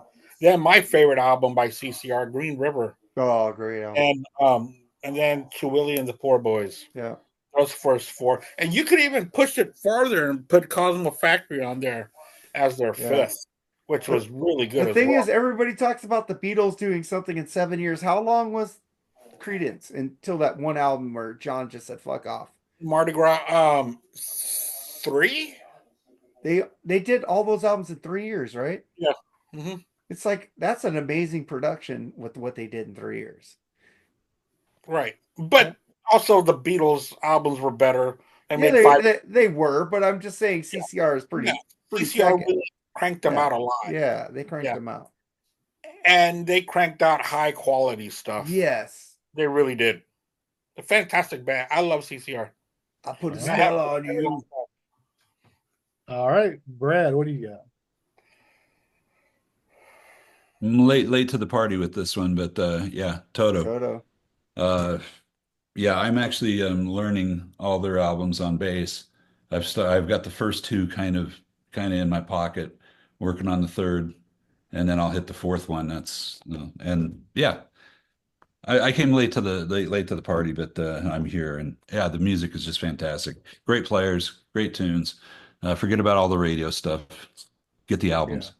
Yeah. Gonna see them gonna see Steve Lukather's Toto, I guess, in a couple. Yep. He is Toto. Couple of months. I do want to see that in August. They're playing here at the Forum. I want to see them. Jeff Porcaro. I did see Steve Lukather with the Ringo Starr's All-Star Band. He's really good. Yeah. He's fantastic. And Colin Hay, which Men at Work is playing with him. So there you go. That's true. Yeah. Yep. Yeah, I never got into Toto, but I remember the last time you were on Black Sperm, you talked highly of them again. So I'll check Toto out, except for what's on the radio. It never really. Screw. You don't like Africa stuff. and Hold the Line? Great. It's tough to judge a band by what's on the radio. It really Hold is. the Line, Africa. Oh no, I like those songs. I'm just saying I never went farther than that. Oh yeah. I just never went farther. All right, Rosanna. All right, Tim, you're up next. All right, my next album or my next band is from Philly. Cinderella, Night Songs, Long Cold Winter, Heartbreak Station, Still Climbing. Great albums, man. That's a great pick. I thought Jerry's gonna pick that one. Maybe he will. Jerry still might. Jerry might. Long way to go. All right, Mark, what do you got? All right, Mark Daly. Yeah, Mark Daly. Daly. If you go see this guy in concert, we all would go Ozzy. That's right. Blizzard of Oz, Diary Madman, Bark of the Moon. I don't care. The Ultimate Sin. It's good enough. It's good not enough. The Ultimate Sin. That's a dog in that set. Blizzard of Oz and Diary Madman are such masterpieces. You have to include it. You gotta include it. But there's one dog in that set. Oh, it's really. not the Ultimate Sin. I love the Ultimate Sin. Ultimate Sin is I do too. Bark at the Moon. Bark at the Moon. They have three good songs on it. So Tired sucks. Oh, that's and the second song on that album sucks. Why does So Tired sound like an ELO B-side? It does. It's horrible. You got to get the new version. They include one up the B-side. Okay, but the thing is, when it came out, So Tired, the second song on the album, Jakey Lee and Rock and Roll Rebel, five leads on rock. If you are a guitar fanatic, if you're a guitar fanatic, you get to learn 5 leads. You got Bark at the Moon, Rock and Roll Rebel. You got Bark at the Moon, Rock and Roll Rebel, and Waiting for Darkness, and the rest of the album sucks. No, I love that You're album. No Different to Me is a fantastic. Fucking horrible song. Horrible song. You don't like Journey to the Center of Eternity? No. Golly, man, you're picky. I love I thought the Rest for the Wicked was Ozzy's weak one. And I love that. I love Bark at the Moon. Dude, I fucking love Bark. Go listen to it again. So Tired. If you listen to just the guitar leads, he's better on Ultimate Sin. Arguably, there's no drop off from Randy to Jakey Lee, and that's hard to do. Well, I think Jakey Lee played better than Randy Rhoads. He had more oomph. That's just my opinion. Yeah. Clear. He has a chops. Clear. But that's your opinion. So but I love Ultimate Sin. I just think Bark at the Moon is like the weakest album of those first 4. I think the Ultimate Sin is weaker than Bark at the Moon. Not to me. Yeah, 100% weaker. Yeah, absolutely. Ultimate Sin's one of the worst he ever made. Just go listen to Bark at the Moon again. Go listen his last to couple ones haven't with been new ears. I like his last couple of ones, but no, I hear those albums regularly, Mark. I don't have to go here. I like Patient Number 9. I didn't like Ordinary Man. No. I hear Ozzy a lot, so I'm very familiar with those albums. All right, Mark. Read off everybody else's, I guess. All right, my turn. I'll read off Yep. everybody else's first. Where am I at? Number 9? Yep. Don't forget to Okay, do, here don't he forget goes to do left field Scrabble. again. Dean Martin, his first 4 records are absolute classics. Dean was someone you definitely not want to introduce to your girlfriend. How many dudes lost their chicks to this guy? I want to That's- party with that guy. I Not would me. love to party. He's a whiskey drinker. Fuck yeah, Yeah. that's pretty He nuts. does understand these are rock and roll albums, right? Well, it's not. This is BS. We go beyond rock and roll on this one. This ain't But freeform. that where did whiskey lead Dean Martin to? Death. Uh, All right, and Joe I'll run 2 is what it led to. and Joseph picked Queen. Queen Okay. 2, Sure Heart Attack, and A Night at the Opera. Good pick, Joseph. Yeah. And then I don't think anybody has this band. Maybe Jerry. I don't know. I don't think he goes this far with them. Alter Bridge. One Day Remains 2004. Blackbird 2007, which is what they named their fan club after. Blackbird's great fucking underrated album. AB3. And then my favorite album by them is Fortress from 2013. The Cry of Achilles. Oh my God. That's fucking. Oh my God. That gets me hard. I'm just thinking of that song. Fucking great fucking album. They haven't made a bad album yet. Also. So. Yeah, I like Alter Bridge too. Well, we know your thoughts on the last Alter Bridge album, Tim. You did a review with us. So I never listened to really Alter Bridge. Are they better than Creed? yes. Creed's okay. I love Creed, but Alter Bridge is way better than Creed because Tremonti goes the fuck off on the leads on fucking Alter Bridge. I didn't hear it. I'll listen to him, I guess. Tim, you're a grumpy metal curmudgeon, so that's understandable. Maybe so, but I still didn't hear it. Yeah, whatever. Go listen to I'm Fortress. like you, Tim. I don't get it. I was like, Go listen to Fortress, Tim. I don't understand. Hey Tim, go listen to Cry of Achilles and tell me what you think of that. I don't think he will. Why would I want to? Thanks for trying. The acoustic beginning of that song is just so fucking, and it just drops in hard. All right, Jerry, where are we at? From me. My pick is the Eagles. Got their debut, Desperado, On the Border, and One of These Nights, man. Fucking 4 fucking great albums, man. People prefer the Hotel California and long run era of the Eagles, but I don't. These first 4 albums, man, are ingrained in my soul. On the Border is the best album they ever made. Oh, absolutely. Great fucking album. I like Desperado a little better. Desperado's On good, the but- Border is good. I love James Dean and even the fucking what's that, Midnight Flyer? That's fucking bluegrass, and I like that song. And I hate bluegrass. That's why that album's the best thing they ever made. They got me into one bluegrass song. I mean, it was just a fucking great blend of musicians. I mean, you had, Bernie Leadon, fucking fantastic bluegrass guy. You could tell his influences in those early albums. Don man. Felder was on that album too. Yeah. And Don Henley and Glenn Fry, those vocals they had together, and Randy Meisner put those 3 together vocally were just fucking fantastic. I mean, just one of the best harmony bands ever. And I guess one day the record company, I don't know the whole story. The record company told them to turn the amps up or something for Hotel California or something like that. Or I can't remember what it was. They wanted something more modern, I guess. That's why they wanted more heavier, I guess. Something like that. I can't remember the reason why they decided to. Then how did Pretty Maids in a Row get on that album? That song sucks. I love that song. oh, that's a great song. Hate Great that song. song. Hi there, how are I hate you? that song. Been a long time. I love Joe Great. Walsh, but that is one of his worst songs to me. No way. Dude. You don't know what you're talking about. He's Love smoking the crack pipe. That's a skipper yeah. for me. That's a total skipper. That's my number, whatever. Oh, who cares? It's my next pick. Number Eagles, 9. man. Yeah.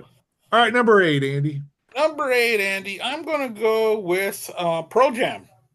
Nice one. I think this is a nice 4-pack with 10, Versus, Vitology, and No Code. I knew you'd pick that. Albums completely different from each other. Yep. Each album touches on different rock music genre, and they're all perfectly done. I kind of dropped off a little bit from Pearl Jam after No Code, and then I got back on with them. They kind of got a little bit too much. But these 4 albums were just perfectly. You didn't like Yield? Oh yeah, I did like Yield, but I'm talking about when they did Binaural. Oh, Binaural was kind of artsy fartsy. And a Riot Act. I like Riot Act better than Binaural, but I think they went back to their sound with Yield. Yeah, because I saw their Binaural tour, which I wanted to go see Pearl Jam anyway, but I really didn't like that album. But yes, Yield was really good too. Yeah, but those first 4 were just fantastic. All right, Brad, you're up next, man. Okay. Yeah, a band that, by the way, making this list was really difficult for me. I mean, there are a lot of bands that I just love didn't have their first 4 albums weren't that strong. right? There was something in there. So I had to go through a lot of music, and I came up with 15 on my list. But one band that I still really like, I'm going to see them next month. They're supposedly calling it quits after this year, and that's Winger. Yeah. Yeah, been a fan since first album. I think the fourth album, which is Winger 4, that was kind of their comeback album. A lot of people panned that because it's just not I guess what they wanted or expected. I think it's a great album. So I'm down on all on the first 4, actually all Winger albums, but the first 4 very strong. I think Winger is one of those few bands that each album they got better at. Yep. Oh yeah, Winger 7 was fucking amazing. Yeah. Yeah. Karma I think is fantastic. I'm with you there. Cool was great. So yeah, I'm excited to see him one more time. It's kind of a bummer that they're calling it quits, but I get it. And Reb Beach is a shredder and a half. Yeah. There's not a weak link in that band. No. They're all, again, to me, they're kind of like Toto, where people just pan them as whatever, and they don't realize what you got there until you really like get into the music, and it's huge. And they're just, you know the joke. Have you heard that solo in Headed for a Heartbreak? Yeah. Fucking shreds, man. Yeah. And seeing that live, and he just nails it, especially the outro one. Yeah. I mean, I saw him at one show where he was playing that, and Kip was playing the keyboard, sitting back kind of in the back of the stage area, and Reb did something that was just so insane, and Kip was just like, "Whoa!" That's music to me. When you can get the guys in the band fired up by what you're playing, that's real music. I posted in Freeform. The Head for the Heartbreak. They do a beautiful 3-part harmony, and it's totally live, and you can tell they sound great. Yeah, they sing. Everything's live. It's it's they're fantastic. So they had a video of Winger in the studio, and it was just Kip and Reb Beach, and Reb's just playing this stuff, and Kip's looking at him like, "That's 2 different songs. You got 2 different songs going on at the same time there. What the fuck?" Yeah, I think that was with the Winger 4.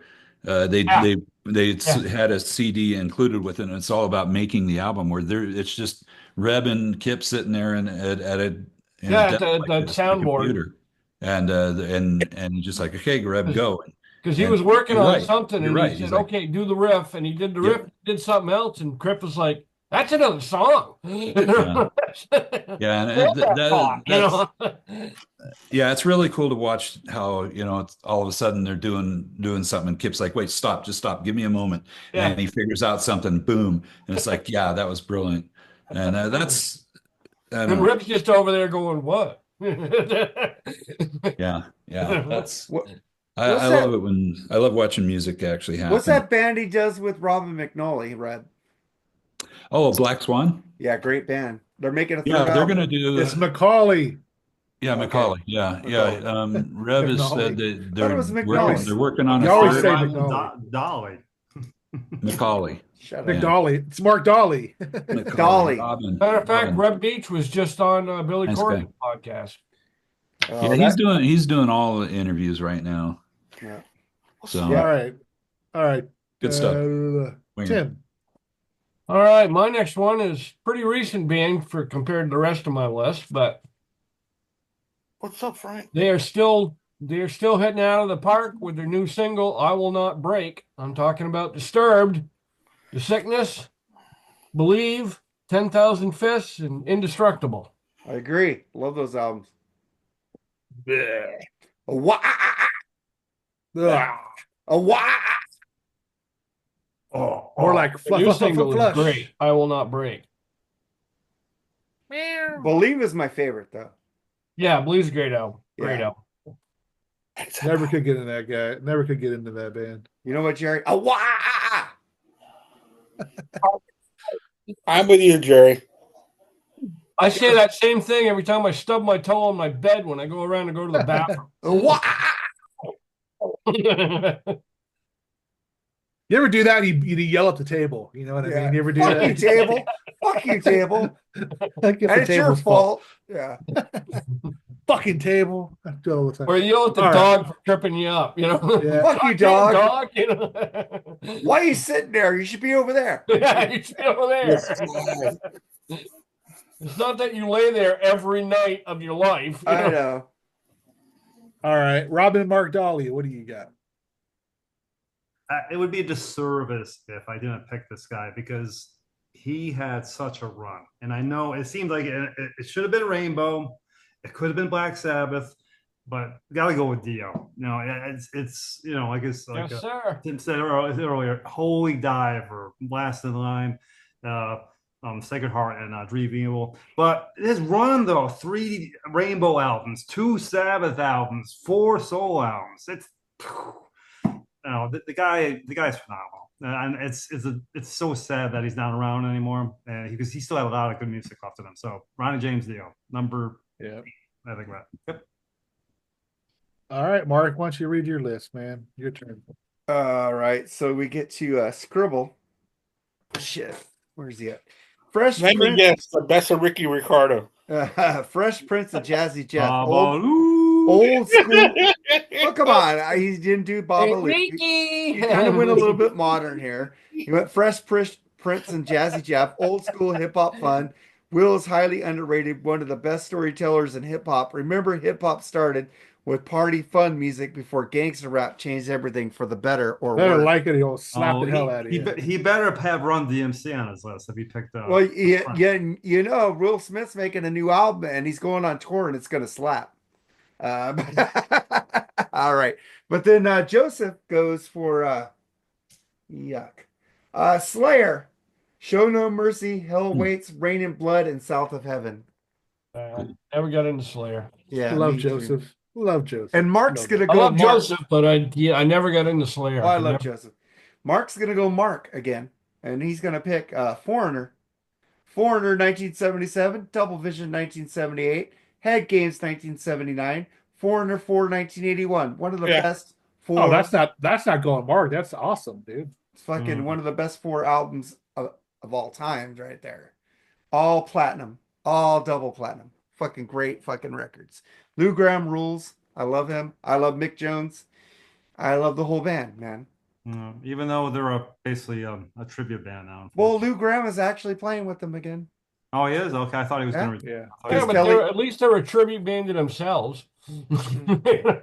I liked Kelly. Kelly was really good. So I'm not so Mark, is he gonna tour with them? Is he like a full-fledged member again? He's gonna get up there with some Canadian singer on the Canadian tour and go back and forth with him. Yeah. Okay. Yeah. Because Kelly's taking time off to be with his family. Right. Yeah, sure he is. Maybe he's the one who said, probably- "Hey, I thought we retired." Exactly. He said, well, I thought we were fucking retiring. All right. Really? Wow. All right. Okay. And then 6 months down the road, you'll see Kelly Hansen's in a new band. Yeah, he's back in Hurricane. I was I gonna was say the that. first Hanson brother. The 5th Hanson. That's 5 of us now. Yeah. All right. My next pick will be, and I think Mark will agree with me on this one. This should be on there. Talking about Tesla. Ooh. Mechanical Resonance, Great Radio Controversy, Psychotic Supper, and Busted Nut, man. Holy shit. Along with the 5-man acoustic jam sandwich in between. Jerry, I didn't Absolutely. pick that because I knew you're gonna pick it, dude. I'll let you have that one, man. You know, I have to admit, Psychotic Supper wasn't my favorite for the longest time, but I listened to it more and more, and it really grew on me. And I'm in love with that album again. Just recently, actually, because I remember talking to Mark about that album. I told I didn't like the hits on it, Song and Edison's Emotion? Medicine and shit like that. Yeah, Song and Emotion. But I made it my life's goal to play that album in my car when I had a CD player all the time until it fucking liked it, and I finally started liking it seriously. So, And Busted Nuts a totally underrated oh, album. Busted Nuts, It's a great fucking album. fantastic. Oh man, Great album. dude. Oh, Love Busted Busted Nuts Nuts. sucked. oh That's dude. why Tesla isn't on the list. You know what? Dude. You know what, Tim? Go bust your nut. You're what are you? A curmudgeon? Is that what you are? Yeah, he's a metal curmudgeon. Oh wait, tell You're me. a curmudgeon. You're a curmudgeon, whatever that is. But anyway, Tesla's my number 8. I nicknamed him that, by the way. All right. Number You're on 7, Andy. Andy. Yeah, number 7. This is kind of low, but that's because one of these albums brought it down a little bit. But my number 7, I'm going to go with Van Halen 1, Van Halen 2, Women and Children First, and Fair Warning is my number 7. I've always thought that Van Halen 2 is just okay. That one's a dip for me. That's a summer album, man. That's a total summer album. Yeah, but compared to the other 3, I just like the other 3 more. Well, Fair Warning's my favorite. Yeah. Oh, yeah. Mine too, yeah. I love Fair Warning. If I had to rank these 4 albums, just these 4, I would put Van Halen 2 at number 4. Because I love Women and Children First, and of course Van Halen 1. So Van Halen 2 is the best. you think so? Well, it's got so many memories wrapped around that album. That's probably why. You got DOA on there, dude. Ooh, fucking Light Up the Sky. Dance the Night Away. Love that fucking album. It's a summer party. Light them album. up. Light them up. Yeah, fuck yeah. Yeah, Light up the sky. Yeah, but would y'all put Van Halen 2 above Van Halen 1 and Women and Children First and Fair Oh, Warning? I put Van Halen 2 as above the Women and worst Children of those First. 4. I put Van Halen 2 over Women and Children First. Okay. I don't. I put Women and Children First, third. It would be Fair Warning. It would be Debut, Women and Children First, and 2. Oh yeah, that's exactly how I would do it, Tim. Yeah. There's just too many good fucking DOA and fucking a dirty bass kid in a garbage. God, those lyrics on Van Halen 2. The only thing bad about Van Halen 2 is the cover song. You're no good, but I still like it. Love that fucking song. It's okay. It's better than the original. No, but Yeah, I don't. I like Linda Ronstadt. I'm a Linda Ronstadt fan. There you go. But Yeah, anyway, all right. Brad, what do you got? I don't know. I think there's another Andy album title better than the original. Andy Rodriguez better than the original. Okay. This is the thing I love about music is that, we can agree kind of on some things, but not on others, and it's totally cool because we like what we like. It's like, to me, music is like food. You like what you like, okay, and then there's no way saying what's best. It's just the important thing is that you actually like something and that you care about it. One of the things that drives me crazy in this world is people who just like don't care about me. It's like, yeah, I like music. What is your favorite band? I don't know, just whatever's on. It's the just background. Yeah, that's terrible, terrible. Okay, this I'm very passionate with a lot about. of those people. Yeah, this number 7, right? Yep. These guys I'm very passionate about. This is their first album, Backstreet Symphony, Thunder. Oh, I forgot about that band. Another band that is probably done, and I never did get to see them, so I'm really bummed about that. They just made like 2 double albums, but I think the singer got hurt, right? No, he fell downstairs and had a serious head trauma, and he just doesn't think he's going to sing anymore. Although those last 2 albums they made were amazing, though. Yeah. That was, of course, before that fell happened. down the stairs. Yeah. It's tough. It's tough. So they'll probably never, and they'll not get another singer and go out. The guitar player Luke Morley has just done a solo album, which is not. He's the main songwriter. He is the songwriter. Yeah. I mean, there's very few shared credits with him. It's his band. But last one out, turn out the lights. Love that. Yeah, his solo stuff is not quite the same, and I respect that. It's like, why do Thunder? But anyway, he's another great band, great musicians. I'd love to see them, but obviously not going to be possible now. So there you go. So, but all their albums, even the first four, just rock solid. Amazing. And yeah, if you've not dipped your toe into the Thunder Pool, do it, and you Thunder. won't be sorry. I don't know how you could not like these guys. Dude, It's those just last two albums are just as good as the first four to yeah, me. Yeah. yeah. They're All the right noises. Oh my God, Yep. so good. Yep. Go. Yeah. All right. Thunder. All right, Tim. All right. Mark stole my thunder on this, so fuck you. There's a lot of people Foreigner. who stole my thunder already. I'm not saying it yet. So Foreigner. First four. Just fantastic albums. Which one? The first Foreigner. Foreigner. Oh, gotcha. First four. All right. Head Games, Double Vision, for debut, and four. All right, Mark. Daly. Oh, I cheated a little bit. I'm including an EP. I did too with Armored Saint. So Okay, so Alice in Chains, nice. Facelift, Dirt, Jar of Flies, Alice in Nice. Chains. 2 EPs. Yeah. So it's very fantastic beginning. It's sad. It kind of stopped right there though. Hey, so did Sap come out before Facelift? Oh yeah, I After. forgot about Sap. Sap It went after, right? But Sap okay, was after that's fantastic too. Oh, yeah. I thought Sap came after Dirt. Yeah, I remember it's somewhere along. Oh. Yeah, but Jar of That Flies was- was a nice I got that on vinyl somewhere. Jar of Flies was a nice release between Dirt and Alice in Chains, and Yeah. of course the Unplugged album is great too. Yeah. So Alice in Chains. I saw a vinyl that had Sap on side 1, and then it had Jar of Flies on Yeah, side 2. they combine the two. Yeah, dude, that's something you gotta get. Yeah. Yeah, but I didn't pick it up, and I got something else, and I regret it because now I can't find it. For the life of me, I can't find it. I got Sap Record Store Day one where they have a song with Anna Wilson singing on there. Fucking great. That's shit. right. Yeah. Well, I got the CD that has the one with Seattle Matt connection. Wilson Right. and Chris Cornell. Cornell, I think sing a song on. Yeah, Saturday. he does, Cornell's too. on there too. Yep. Yeah. Cornell sounds fantastic. Yeah. Mm-hmm. He With fit. with that track that he does with Alice in Chains, if you can just imagine Alice in Chains music with Steve If you're looking for some more Steve Lane Carell. Staley, Steve Carell. with Steve Carell.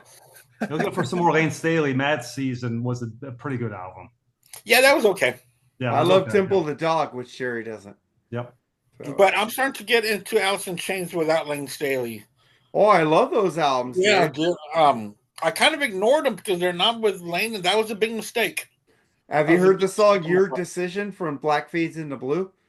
Yes, that's such a good album. Watch the video; it's freaking pretty weird. Yeah. All right, Mark. What do you got? Mark is gonna start with a scribble. Let's see where Scribble was. He's going to Kid Rock. You know he's gonna go to Kid Rock.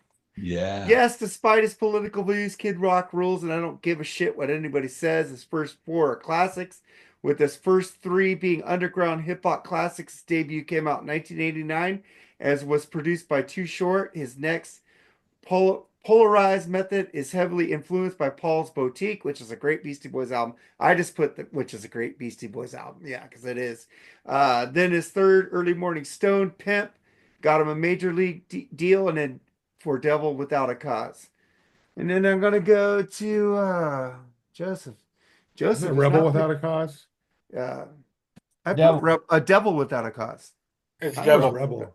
I Is said it Devil? Devil. It's He's Devil going Without a platinum. Cause. Devil Without a Cause. And then Joseph is going Mark, not Mark music again. King Diamond, Fatal Portrait, Abigail, Them, and Conspiracy. Ooh. Yeah. Not my type, but enjoy. And then Mark's gonna go. I hope Jerry didn't pick it. Because Jerry's picked one and Andy's picked one that I picked already. But I'm not gonna tell you yet. Night Ranger, Dawn Patrol 1982, Midnight Madness 1983, Seven Witches 1985, and Big Life 1987. I don't give what the fuck people say. I love I did fucking not Big like Life. Big Life. I did not Yeah, like Big thank God you didn't pick it. I love Big Life. Life. Oh, you picked Night Ranger? Yeah. But Big Life.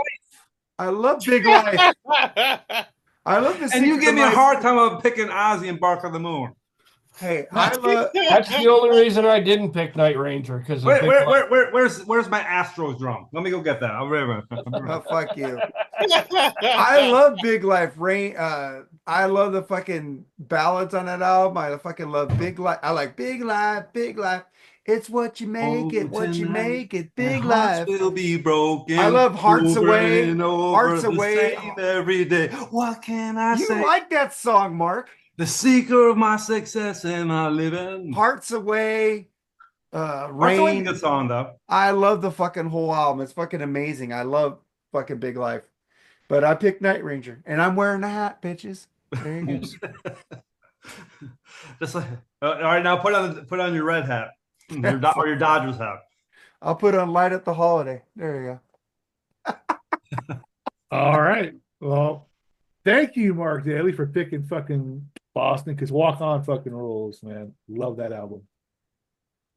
Great fucking. I mean, they're one of my. Brad Dahl is probably my favorite rock singer of all time.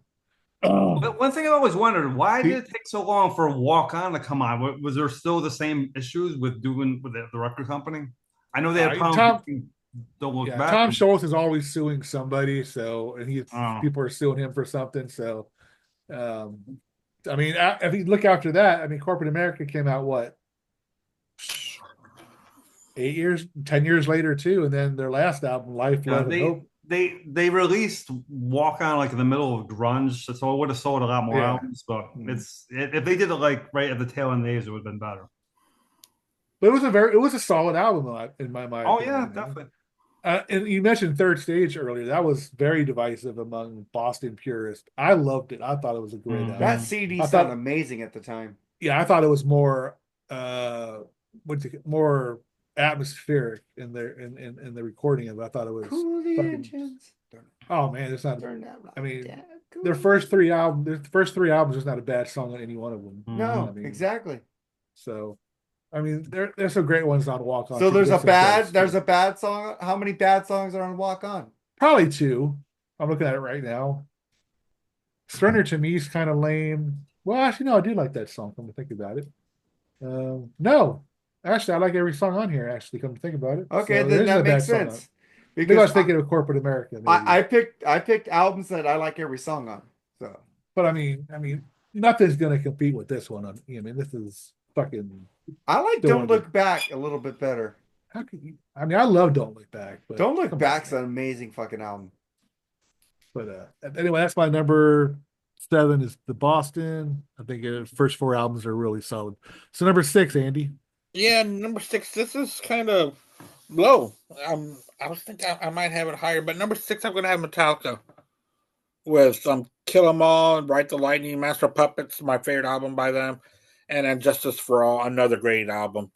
Those first 4 by Metallica were just amazing. Very technical and everything that they were doing, and they did it with so much love for the metal and for thrash. There's great 4 albums. I thought Jerry or one of you guys would pick Metallica, so I wanted to pick something different. I didn't pick it, but I would have picked that. That's a great pick, Andy. Oh, dude, those first 4 by them, and the Black Album is good. Or maybe even between good and great. It's great. I saw Metallica open for Ozzy, and I think that definitely was the first time I saw opening act. Yeah. Blow away the headlining act. I was just like, that's the ultimate centaur, right? I wasn't ready for that because I just didn't understand what they brought to the table. I said, "Oh yeah, I'm Metallica. That's cool. We're gonna see Metallica tonight." No, it was like, oh well, yeah. You would think they would blow away Ozzy because the music is just different. Of course it would. It's got to. But we just, as friends, my friends, we weren't sure exactly what they sounded live. Right. Had not seen them live yet. They played in clubs on the Ride the Lightning tour, and we were 14. and you couldn't get into a club because of the drinking age. Right. So I had to wait for them to hit the arena. So that's the one we found. Saw Mattel. Awesome. Cool. All right, Brad, you're up next. Okay, this is my other Canadian band, and it is Coney Hatch. This is their self-titled album. They've done 4 albums, and they're all excellent.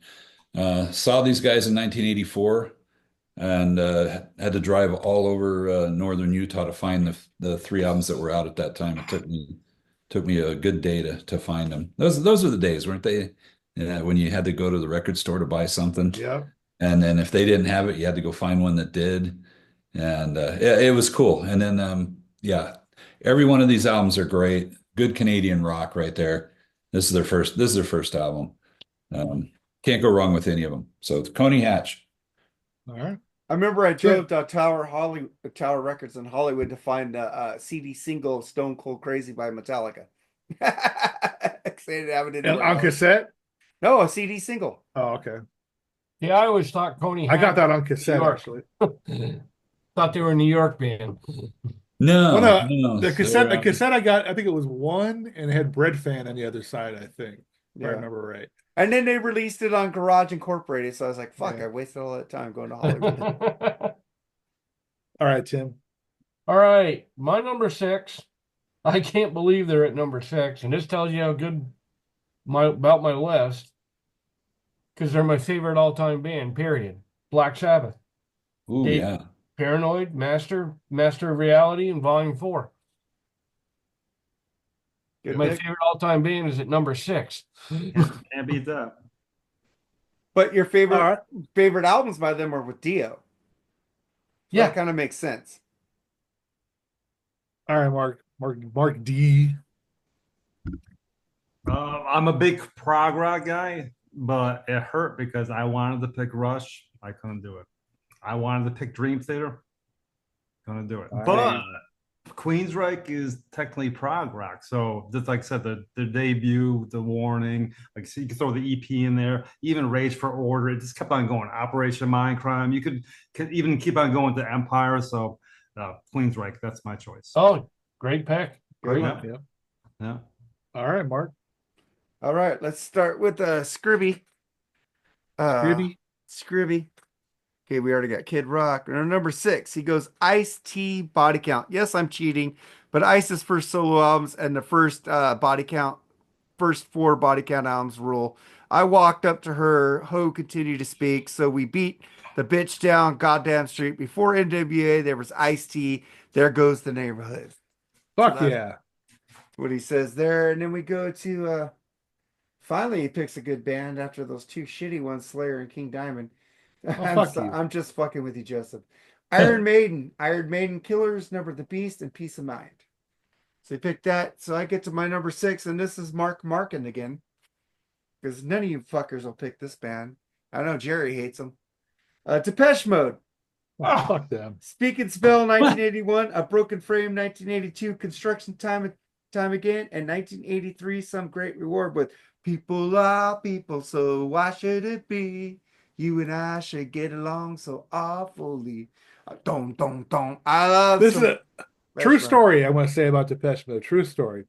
I was listening to this album. We were reviewing an album on Freeform a couple of weeks ago, or last week, right? I just edited it yesterday too. and I was listening to it, and I felt my heart kind of like I felt this pain, and I'm like, holy! I had to take the fucking headphones off because I'm gonna fucking die. I'm not going to die listening to a fucking Depeche Mode album. Damn it. You know what? I swear to God, that's what I was there because I just realized I farted and it went away. Did Depeche Mode ever appear on that metal station? Yes, they did. Oh, yeah, they did. Hey, Jerry. I took my headphones off and I'm not going to die listening to Depeche Mode. In the notes I put, is Jerry going to spread blasphemous rumors about this band? And is Mark going to get mad at Jerry for hating? Hey, man. Like I said, you like them, that's cool. It's like Brad said, music's subjective, and that's your exactly. I said in the notes Jerry wanted to take the crap out of it, so Mark picked one of his favorite albums by a band he loved. All right, but there were three songs I actually liked. So yeah, one complete ones. You know, And the- Jerry, I don't want to start any blasphemous rumors, but I think you Nah, gotta dude. fix the But it was funny because I seriously thought that if I'm gonna fucking die, I'm not gonna die listening to Depeche fucking. Oh, that was me listening to that fucking Paul Diano album. Oh, that was pretty bad too. Don't get me wrong, but all right. Was it my turn? Yeah. I mean, fucking Tim brought it up a minute ago, There man. you These go. fucking four are fucking bangers, dude. Why I The didn't pick 'em? Kings. The Kings of fucking heavy metal, dude. Mhm. Absolutely. Amen. And they were Undisputed. and they were still really enjoying it because they didn't realize they were being ripped off at the time. Yeah. Yeah. So they're still having a great time. And it wasn't by Sharon's manager, Sharon's Mhm. dad. at And what's that so time. cool about Black Sabbath as a guitar player, man, their riffs are so easy to play on, but they're fun to play at the same time, man. They really are, man. Mhm. Iommi's like the master of the power. Oh, chord, I'm man. sure Sharon's dad was ripping him off too. No, he ripped him off later, but they were getting ripped off by the other two that came Yeah. from Sharon's company that took them over. I'm trying to pick my favorite of the four. Listen to the Billy Corgan Mhm. podcast. He talks to Sharon and she tells the whole story. So it's pretty. And a guitar player, basically with a handicap injury, was able to write all I those. might- stuff. Man, I might have to pick Volume 4 as my favorite, man.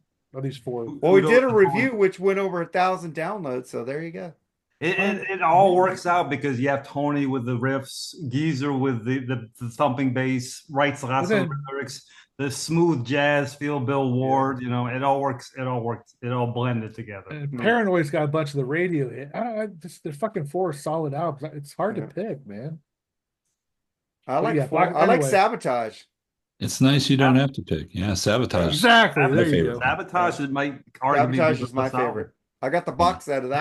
That was angry Sabbath. the And live yeah, if they hadn't have been ripped off, there wouldn't be no Yeah, Sabbath. that was pissed off Sabbath. the live I'll tell you, track one of- the live one of my tracks on the box favorite- set rule. One of my favorite Sabbath tracks is still Air Dance.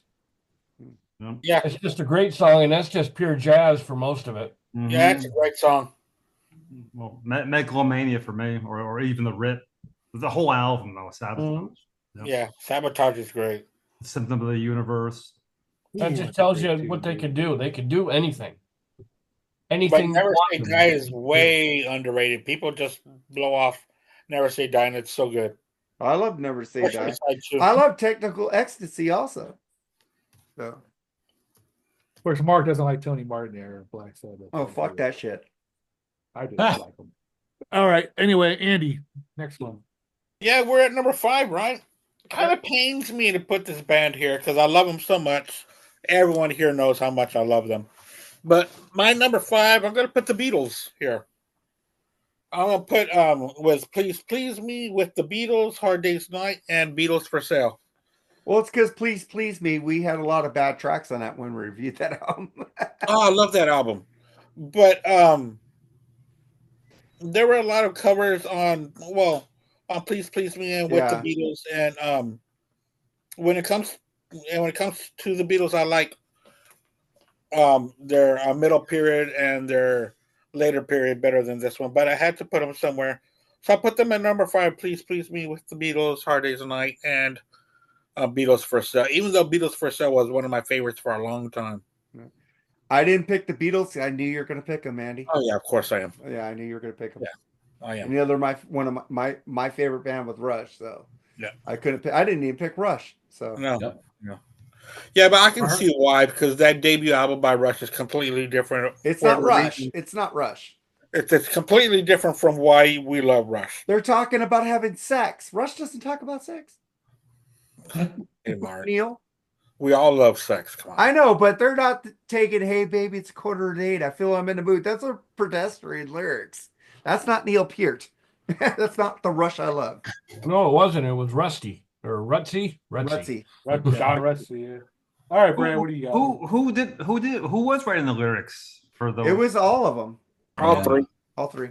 I'm not because it's We've a already good talked album. about this. but Oh, I had it's the wrong side there. Holy Diver. There we Holy go. Diver. Yeah, Dio. Those first 4 albums are fantastic, and it's amazing. It's amazing how good this band is, and especially those first 2 albums. But the third, I don't have a problem with 3 and 4. I enjoy them all. I like them. But Yeah, great stuff. So there you go. Dio. All right, Brad. Oh, that's 3 deals there. Yeah, I didn't pick him. I knew you guys are going to pick Dio, especially Tim. I knew Tim was going to pick Dio. Yep. Oh yeah, I knew that too. Yeah, he loves. You know what? You know what amazes me about Dio? How well Vivian Campbell played on those Dio albums He did. compared to what he plays today. It's Oh. just remarkable to me Hey, he was great How- on Shadow King. how much of a decline he's gone. Whoa, whoa, whoa. When was the last time you seen him play? Shadow King. Last thing I saw him play 2 years ago, and he's mind blowing. He's still, I mean, you watch him, he's a guitar god. He's the real great. deal. He's Showing great on live with album. Def Leppard. You're not hearing live with the band. He's a lot better than on the album. Yeah, that's not really Vivian Campbell when he's playing with Def Leppard. Yeah, you go see him with the No. Last in Line. You'll see some. Yeah, really, Last in Line is really good. Yeah. Yeah, Last in Line is. Those first two albums are good. I Yeah. didn't like the third one. And he shouldn't be in the Vivian Campbell is overqualified for Def Leppard. He's Absolutely. just paying the bills, man. Oh, a paycheck, absolutely. Like being a paycheck. Nothing wrong with that. We gotta eat. Well, I'm just saying he's overqualified for the band. I think He's still, yeah, but he is. I think he's probably even better now than he was back then. I mean, then it was just all flash. Now he's got it. And when he plays, he's one of the few guitarists that I like it when sit there him and watch. Phil Collen get up there and do Switch. 454 live. 626. 626, fucking great. 625. 62, whatever it is. They fucking jam that fucking song, Yeah. and you can hear Vivian play that doing the other part really good. I don't know, Charlie. He said some numbers that didn't make any sense. Switch, Oh, sorry. what's Switch 625, right? 625. What is it? I don't even know now. Now you confuse the crap out of me. I confuse myself. And always comes out there bringing on the heartbreakers. All right, Tim. What's your next thing, Tim? Your cat was looking at you like, what the hell was that? What numbers is that? It's called Is this it's called 526? whiskey. I forgot numbers. Okay. All right. My number 5. I love this band. I just fucking love this band. Steely Dan. Oh, yeah. Can't Buy a Thrill, Countdown to Ecstasy, Pretzel Logic, and Katie Lied. 80 Which, live. by the way, we did a review of right here on Freeform Rock Podcast. What? Not here. This is BS Sessions, but Yeah, BS session. on Freeform. You know why it was called Switch 625, by the way? 625. Yeah. You know why it was called that? Why? That's how long the instrumental is. Yeah. Never too old to learn something new, are we? All right, who's next? Mark Daly. Oh, Mark Daly. Daly. Dolly. Yeah. Yep. It's already been. I think a few people have already picked it already. But Iron Maiden, debut, self-titled, Killers, Number of the Beast, Peace of Mind. Great start. It's funny once the band members started to settle in. The album has got this decline just slightly. Yeah, with each release, it's almost like they needed to keep on bringing in fresh blood for each album. Maybe that would bring in newer ideas to the band. But because, like I said, at first when they first came out, it's with every lineup change they did, it just seemed like there was something new and exciting about it. But like I said, once it went from Power Slave to Somewhere in Time, the Seventh Son of a Seventh Son, to they just they basically just turned into a prog band, which Iron Maiden shouldn't really be a prog metal band. They should have kind of stuck to what worked. And but that number 5, that's my choice. Iron Maiden. I've got no problem with the way they progressed. I liked that. I love Nico. I think he's a fantastic drummer, but I like Clive. Clive has memorable drum riffs. He's a great drummer, but if you look at Clive's work, Clive is like the Bill Ward. Classic fucking. He had a swing. Run to the Hills, classic riff. Murders in the Room Were classic riff. Wrathchild, all those. The intro to The Prisoner. Exactly, The Prisoner. Hallowed Be Thy Name. Yeah, I mean, That is- Nico's a great drummer, don't get me wrong, but man, Clive just had that. Well, Man, he okay, had I it think back what it then. is if you just happen to piss off Steve Harris once, that was the hit. That's his band. Like, okay, that's you gotta go. You know, he was he is. It's very rare as the bassist is the leader of the band. They run the show, but that's Steve Oh, Harris. Yeah, Nikki Six. yeah, You wanna call him a- but no, but At because wanna the rest call of the him At least Steve bass. Harris plays his bass. because the rest of the band is weak in Motley Crue though. Like he's like All right. he seemed like he's the only one that has the brains how to kind of. Blackie Lawless. Well, he did. But he became like a guitar player though. Yeah, Well, but he actually, was a bassist. He Originally. was a guitar player all along. Maybe I can't remember. But anyway, Winger. it's Kip Winger, baby. All right, Mark. Mark. So I got what I'm on Scribbles number 5. You better pick Run DMC. Come on. Nickelback. The only thing Canada is good for: hot, easy chicks, good weed, Rush, and Nickelback. Oh, wait. Canadian chicks are easy. We got. What are we all sitting here for? We got to get to Canada. What the hell? I don't know, but Rush and Scribble, dude, turn off Fox News. Yeah, I said, what did you turn forget? fucking Fox What'd you News forget about Triumph and Bryan Adams and Neil Young? Okay, I'm just saying Jesus there's H. Christ. there's You lots need of to think more about Canada. Canadian bands, and then we get to Helix and Helix is and great Anvil. too. I don't like Anvil, and I don't like that one group, Glass Tiger. Glass And Tiger. And then we get to Joseph, Blue Oyster Cult, Tannery of Mutation, Secret Treaties, and Agents of Fortune. And then I get to my number 5. I got so many papers here, it's hard for me to figure this shit out. So I'm just kidding about the Fox News group. You keep watching. I'm just joking. I'm just gonna say nobody will pick this one. If they do, I'll be surprised. Europe, the self-titled album, 1983 with 7 Doors Ain't Motel. nobody picking that. 1983, Wings of Tomorrow, fly, fly, fly, the wings of tomorrow. You pick Europe? Yes, fuck yeah, I love those first 4 albums, dude. The albums they did since 2004 are a lot better than these first 4, but the first 2 albums, the self-titled, You're right. Europe sounds totally different. The first and couple. Wings of Tomorrow are Yeah. what they sound like now. Yeah, And then they went to the Final Countdown, which I love that album. And then Out of This World, which was greater than the Final Countdown to me. But I just think it's a fucking great band that they get a lot of shit because of the Final Countdown. But go back and listen to the debut album and the second album, Wings of Tomorrow. It's what they sound like now. Deep Purple, classic rock, hardly any keyboards. They use it to embellish it. More organ now, like Deep Purple used to do. they were much heavier in the beginning. Much heavier. Yep. And it's a great band that doesn't get something. John Norum fucking rules. Go listen to Don Dawkins' album John Norum played on. Didn't they switch guitarists like in the middle of the tour, Final Countdown tour, because the guitar player just kind of like he didn't. It was the other guy. Yeah, Key John Marcello. Norum.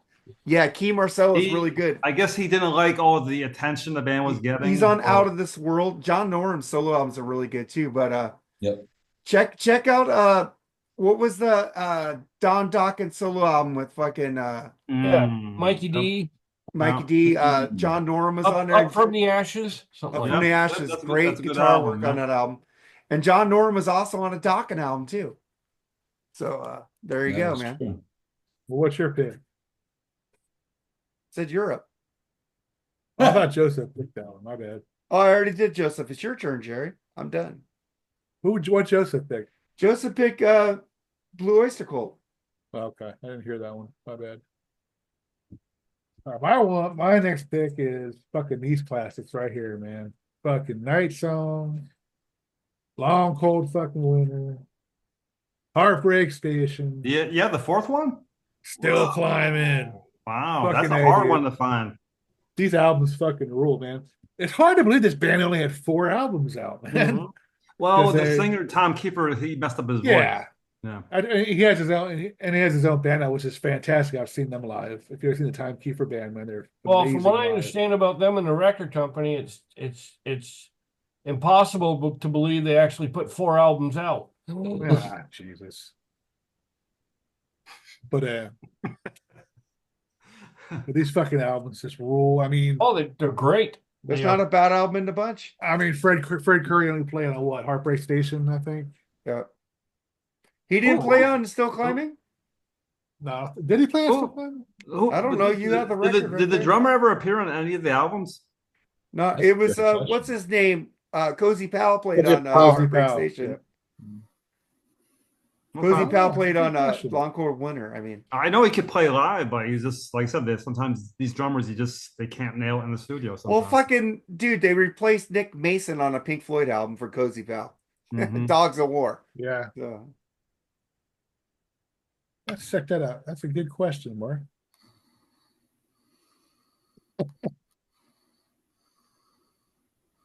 because Tom They Keepers, don't have a drummer credited. They have special thanks to Fred Curry. because Kenny Arnoff played on it, of course. Yeah, he's played on a couple of Gary Corbett, Kevin Valentine. I think Kevin Valentine played on Gary Corbett's a keyboard player.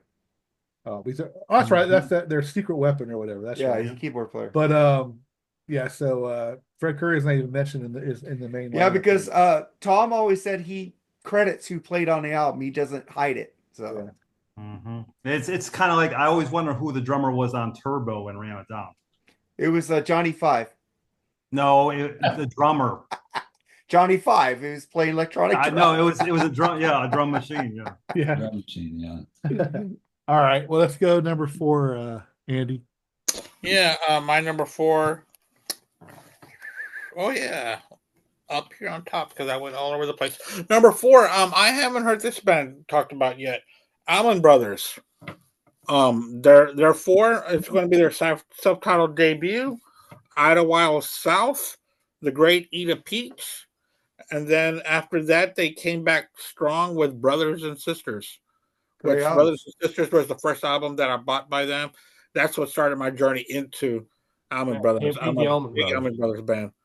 I think they're Allman Brothers, great band. Yeah, great they band. really are. So that's my number 4. Are those 4 albums by the Allman Brothers? Brad, you're next.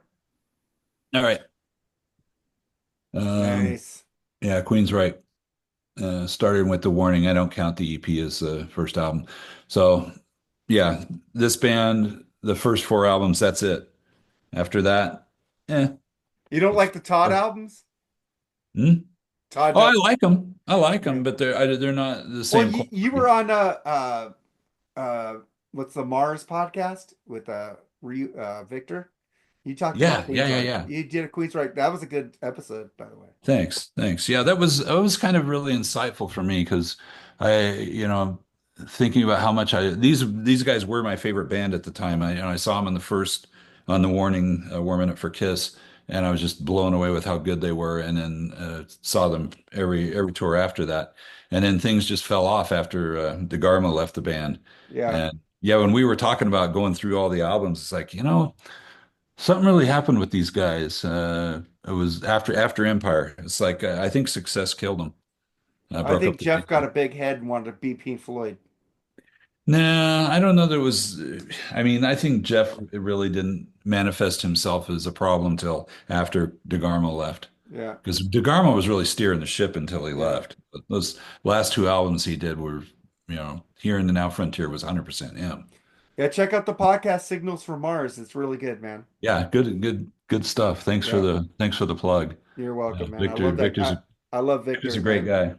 So yeah, Queensryche. Cool. And I have all their albums. I've seen them with Todd, and the kid sings his ass off, but it's not the same. It's just the magic isn't there. It's like that last album they just released was amazing. Though. Yeah, I like the album a lot too. Yeah. I'm with you there, but the first 4. Yeah, exactly. Magic. Just don't do Billy Idol. Don't do Billy Idol. Yeah, don't do Rebel Yell. That was at least a bonus track. Oh, that was awful. Yeah, that was awful because it sounded just like Billy Idol. Yeah, it wasn't. Well, they didn't do anything with it. They didn't Queensryche it. No, they did that. Yeah, their covers are not good. It was a carbon copy. Yeah, that covers album was horrible. Yeah, when we ranked Welcome to the Machine was horrible. Albums. Yeah. Every single album except for one got a vote, and that was the covers album. Nobody voted. And I was surprised that all the rest of those albums got votes. I mean, the covers album is horrible. Yeah. Oh. Yeah. That's just because they didn't do anything with it. But I did like American Soldier better than you guys.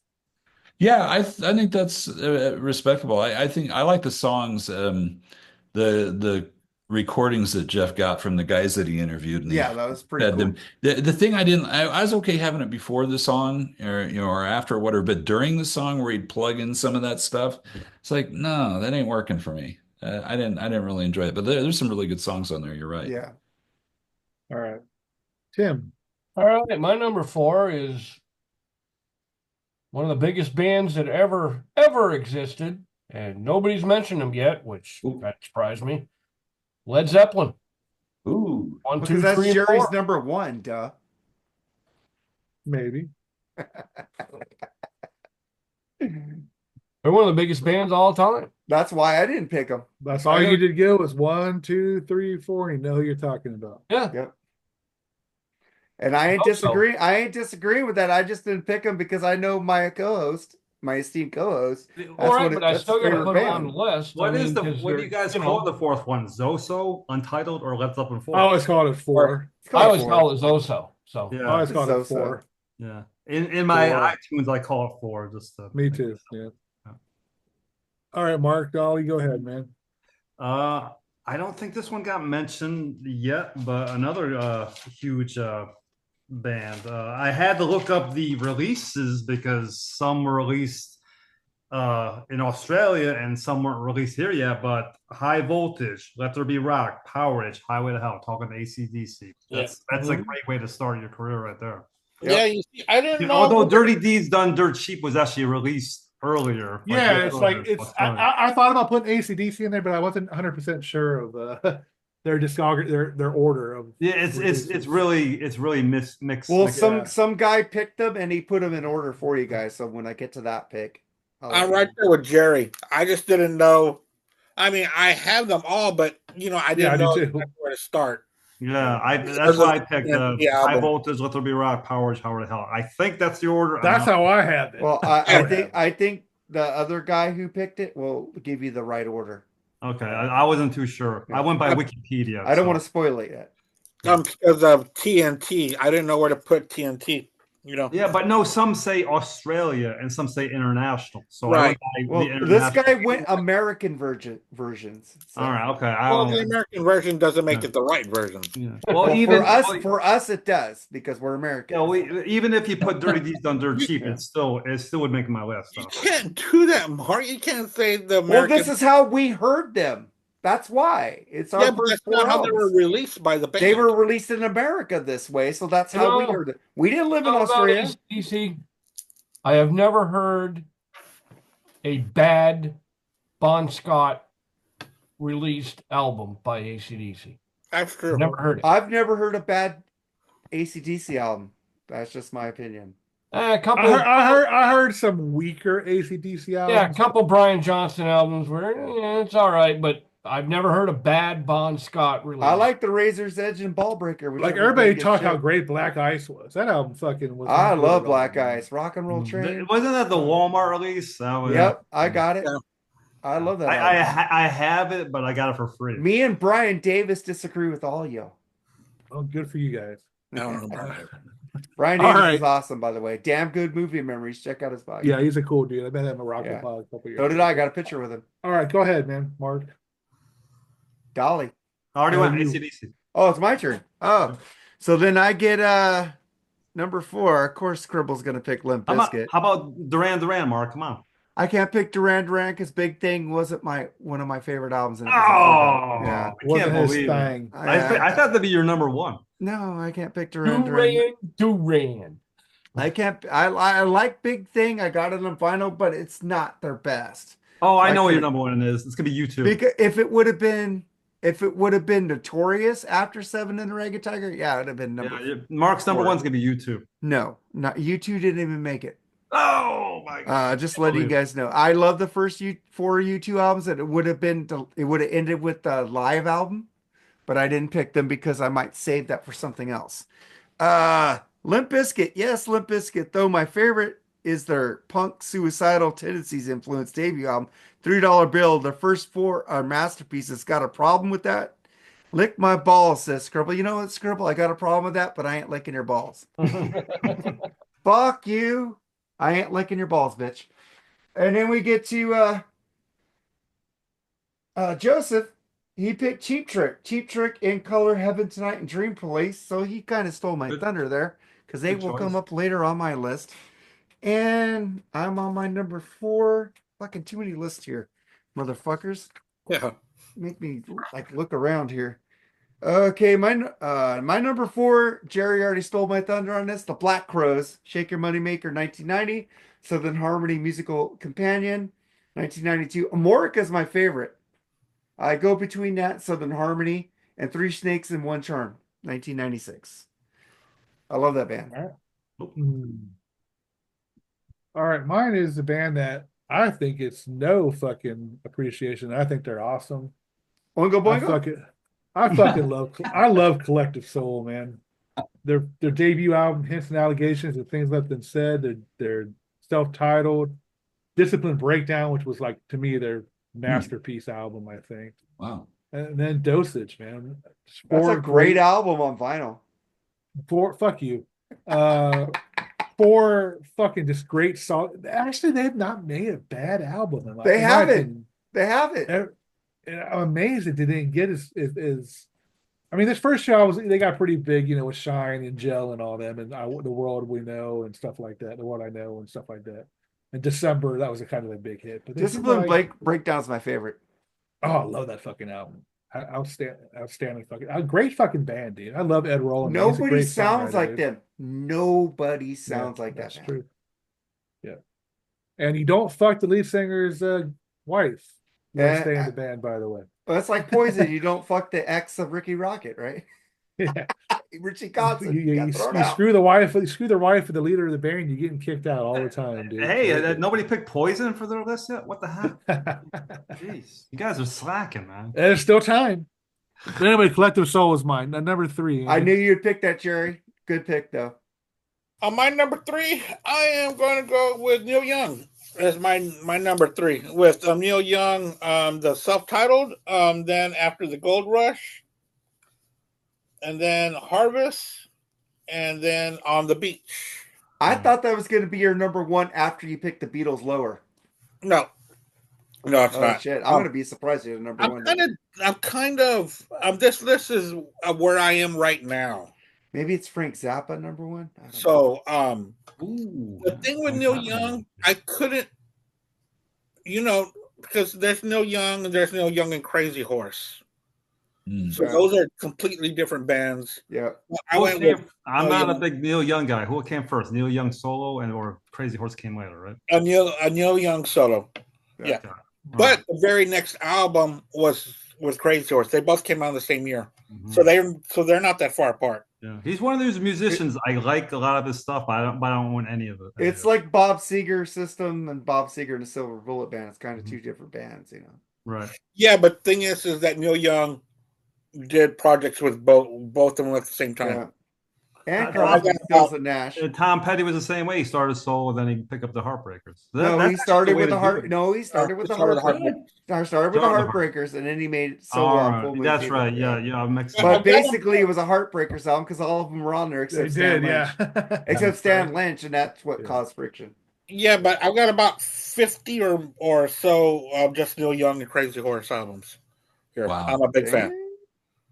I know. After you picked the Beatles low, I thought that was going to be your number 1. I can't wait to see your number 1 now. All right, Brad, what do you got? Okay, well, why not? There you go. I'm going Kiss. I love this album cover too. You look at all these guys. I hate Peter Criss's makeup. I hate it. Yeah. It would have been cool if Paul Stanley had the Bandit makeup on that album. Just to have no. Oh my God, Kiss. I was thinking about picking Kiss, but I'm just Destroyer had a couple of weeks. I'm too much of a Kiss nerd, so I wasn't the fourth album get your grandma out of here. Wasn't the 4th album Alive? Destroyer. No, well, I mean studio albums. Well, you said live or studio or EPs. I guess, yeah, but I'm talking about. You could have picked it, and the 4th would have been Alive. Oops. Okay, well then 4th would be Alive. Yeah. Well then I would have picked it. Or I would have thought about that. And that cuts off Empire. Because I thought that's what you're going to pick it, because you would have picked Kiss because of Alive. Yep. I love that Yeah, debut album, I but picked every the first 4 studio albums, Yeah, but yeah, Alive trumps the whole thing. Yeah, that debut album rules. I But I agree with think you on that. every Yeah, version on Double Platinum is better, though, in my opinion. Yeah. Yeah, this is another band I've been playing through all of their albums, playing bass through them, and it is amazing how good these songs are musically. They get no credit for their songwriting, and Gene gets very little credit for his bass playing. But I'm going to Oh, tell he you was right, an amazing bass player in the yeah, 70s. those first 4 albums, his playing is fantastic. I mean, after that, you get into guys that maybe were ghost playing for him, and you can Right. tell it's not him playing, but Yeah. he's great. And the first 4 albums, that was Gene Simmons. Then Gene Simmons' head went elsewhere. Right. Yeah.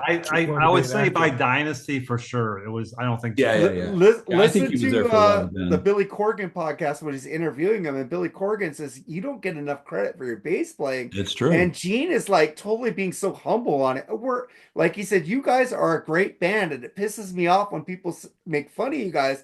And he goes, "We're okay." Gene Simmons is saying Kiss is okay, and I'm like, this isn't Gene Simmons. What the fuck? Why isn't he saying, yeah, you're right? No, he's being humble. I've never heard Gene Simmons be humble before. That is weird. That is a great interview. It could have been a lot better, if Gene would have played along with him. Yeah. But Gene, I get it, man. When you turn 70, your brain kind of gets a little wiggly and you have a hard time focusing. But I wouldn't know. I'd love to sit and just talk about playing bass with Gene I could talk for hours. Yeah. And it'd be interesting just to see if he would get to that level and actually talk about playing bass rather than the whole shtick, One cool thing about one cool thing about their new soundboard album. You can really his bass stands out a lot. You can tell he can play bass. Oh, yeah, listen to the acoustic, the unplugged album. Oh, absolutely. I mean, his playing on that is just fantastic. And a lot about the singing. These guys could really sing, man. When I saw them on the Destroyer tour. And Mark, I don't know if you were there in Anaheim when they played Anaheim Stadium. You're probably too young. But the vocals on that show were just blowing out. I mean, I was just like, holy crap, these guys are so damn good. I mean, playing live and killing these songs. I'm not a huge Kiss fan, so I wouldn't even wanted to see them back then. So well, see, if you would be a huge Kiss fan. That's right, because I was like I keep saying, Kiss fans were like, what do you call that? Groomed. From 4 to 10. So yeah. I got into them like at 23.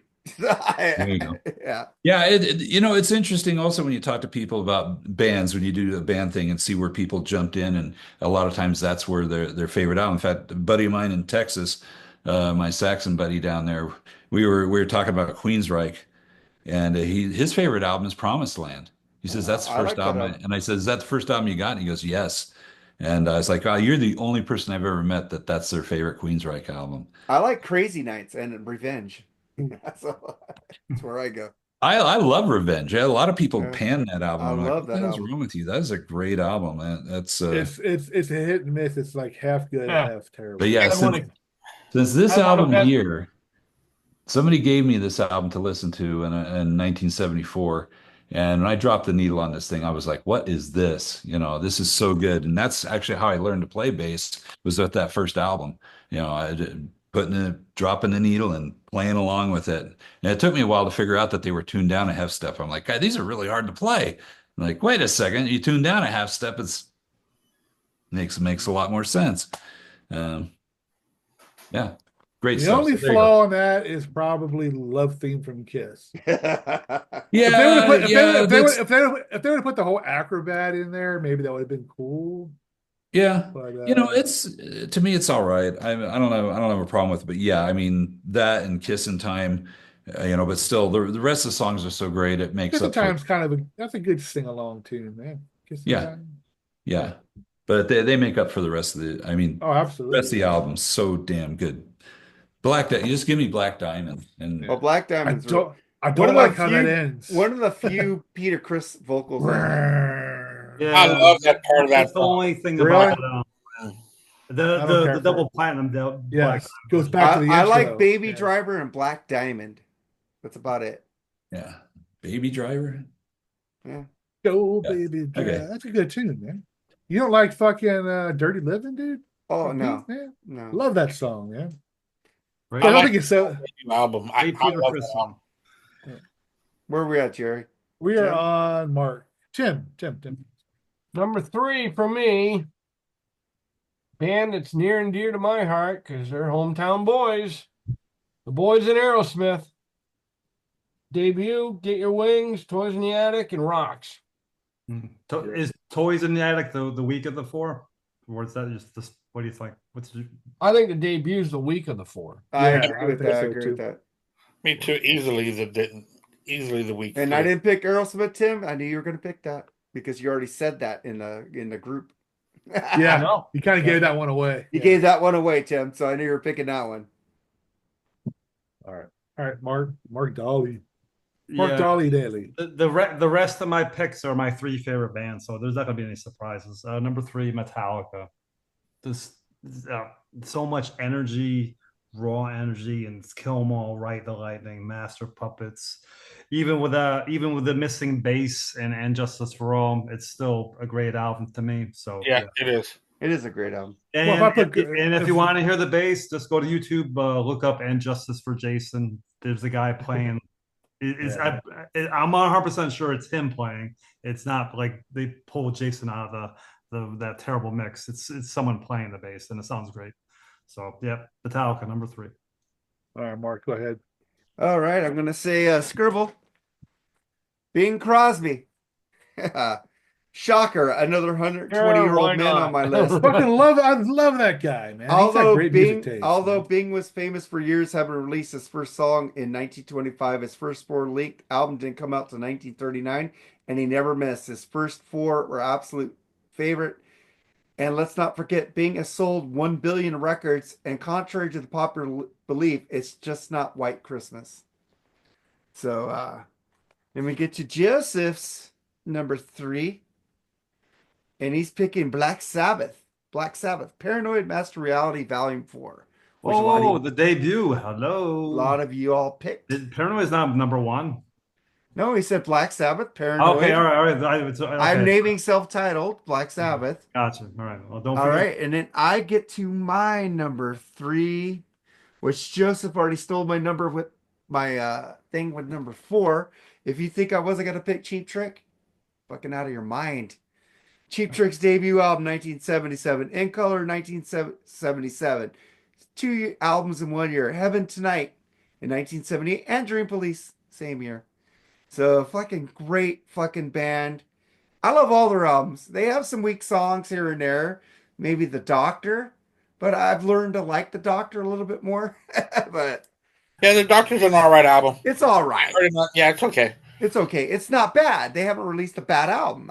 I love Cheap Trick. One of the best live bands I've ever seen in my life. That's why I was asking who was better, Hard or Cheap Trick.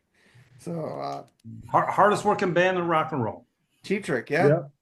I take Cheap Trick over Heart and Twice. They were fucking great. Don't get me wrong. I'm pretty sure Cheap Trick has played the most live shows. I think. Oh, probably yeah. They're They're fucking definitely up horrors, there. man. Well, They're I don't think they're up to Fish level yet, but maybe. Who Yeah. knows? Or they Grateful open Dead. for anybody and they do their own headlining. They don't shows. care. They don't care who they play as long But as they they're do their playing. That's what I like headlining about shows also, which I try to get to their headlining shows more. But Jerry, it. Oh, my turn. Okay. Mark's gonna love this pick, man, because fucking Ghost rules. Opus Eponymous, Infestation, Melior, and Prequel, man, are fucking 4 bangers, dude. Mhm. Love that band, Mark. I don't care what the fuck you say. I'm just I guess happy. you're a banger. I guess they're gonna be Mark. I guess Mark views them as my Oingo Boingo. I guess maybe. I'm just glad Ghost and Slayer have made the top 11. I'm just gonna say I'd rather bang you than listen to that band. Well, you're gonna be listening to the fucking band before you banging me, pal. Ain't gonna happen. So enjoy the band. And I like 2 songs. All right. No, I thought it was 6. Would you drop 4 of them? Yeah, I dropped 4 of them because I want to get be the a fuck dick. Yeah, you're being a dick. But I love only that remember band. 2 of them, so. But I get it. I get the disdain some people have for the band. I get that. I can see that. Don't get me wrong. It's a band I can't say, why don't you like them for? I get that. So I don't understand. why you don't. They're like new wave goth and metal, and I like all those everything. genres. I just can't stand the vocals. Yeah, well, whatever. But anyway, that's my number. Was that number 3? Yeah, number 3. Yeah. Number 2, Andy.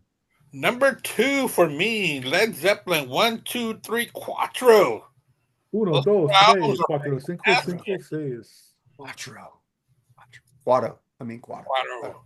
Quatro. But their beginning, I mean the first album, and then their second album, which they released the same year, was completely different from their first one.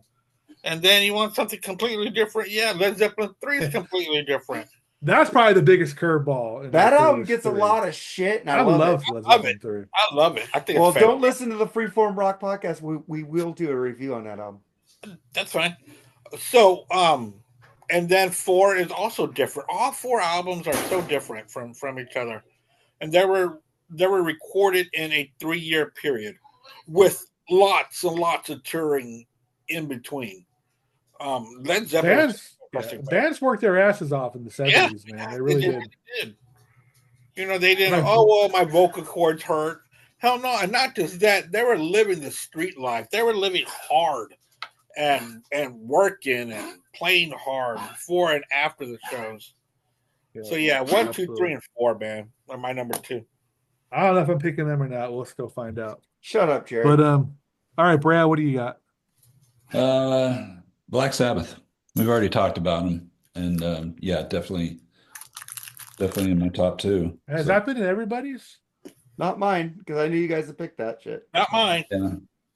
I thought you picked Black Sabbath, Andy. Maybe I did. Okay. Yeah. I think Tim picked it. Mark picked it. All right, Mark D. Mark D. Well, I still have 2 choices, so I might pick Black Sabbath. Number 2, my second favorite band, Van Halen, the mighty Van Halen. Yeah. You know, the debut, Van Halen 2, Women's Children's Fair Warning. Even though I like Van Halen 1 the best, and then it kind of like goes down with each album, it's still enough to get into the top 11. So, my orders are like 1, 2, then Women's Children's and Fair Warning. But love Fair Warning too. That's angry Van Halen right there. So number 2, Van Halen. And you could tell the angry Van Halen from the first note. Mm-hmm. As soon as you walk these stinking streets across the crazies on my block. A whole Did different someone world. say fair warning or strike Shoot that poor boy down. I mean, dude, that's so good. Dirty movies. Pictures on the city. I like 1 foot out the door. Oh, it's like got 1 foot out the door. Yeah. That's when David has some swagger. All right. All right. Where are we at? We're at Mark. Well, we've got Scribble now, right? Scribble. Yep. Scribby Dibby. And what do you think his number 1 is before I get to his number Megadeth. 2? Megadeth. You guys? Oh, you guys don't know him as well. Actually, his number 2 is Megadeth. Wow. That's why I asked you that. And he had said, although I love the first 4 Megadeth, my all-time favorite albums are Euthanasia, System Has Failed, and no one can deny the first 4, Thrashed to Pieces. He didn't pick Megadeth as his number 1. That would have been my guess. Yeah, that's why I asked you guys before I got into his number 2, because he's going to love this when he watches it. Joseph goes AC/DC American releases. Okay. Specified. High Voltage, Let There Be Rock, Power Age, and Highway to Hell. Okay. What did I have? I forgot. High Voltage, Let There Be Rock, Powers, and Highway to Hell. That's what I had. Yeah. That's what I was right. You were right. Mark was correct. Yeah. How about that? How about that? How often does that happen? Never. And then I get to my number 2. I don't think any of you guys picked this. One of the greatest voices in rock and roll all the time. Also on the Led Zeppelin label. Bad Company's first 4 albums. Yeah. Got the self-titled 1974 Straight Shooter, my favorite, well, my second favorite album by them.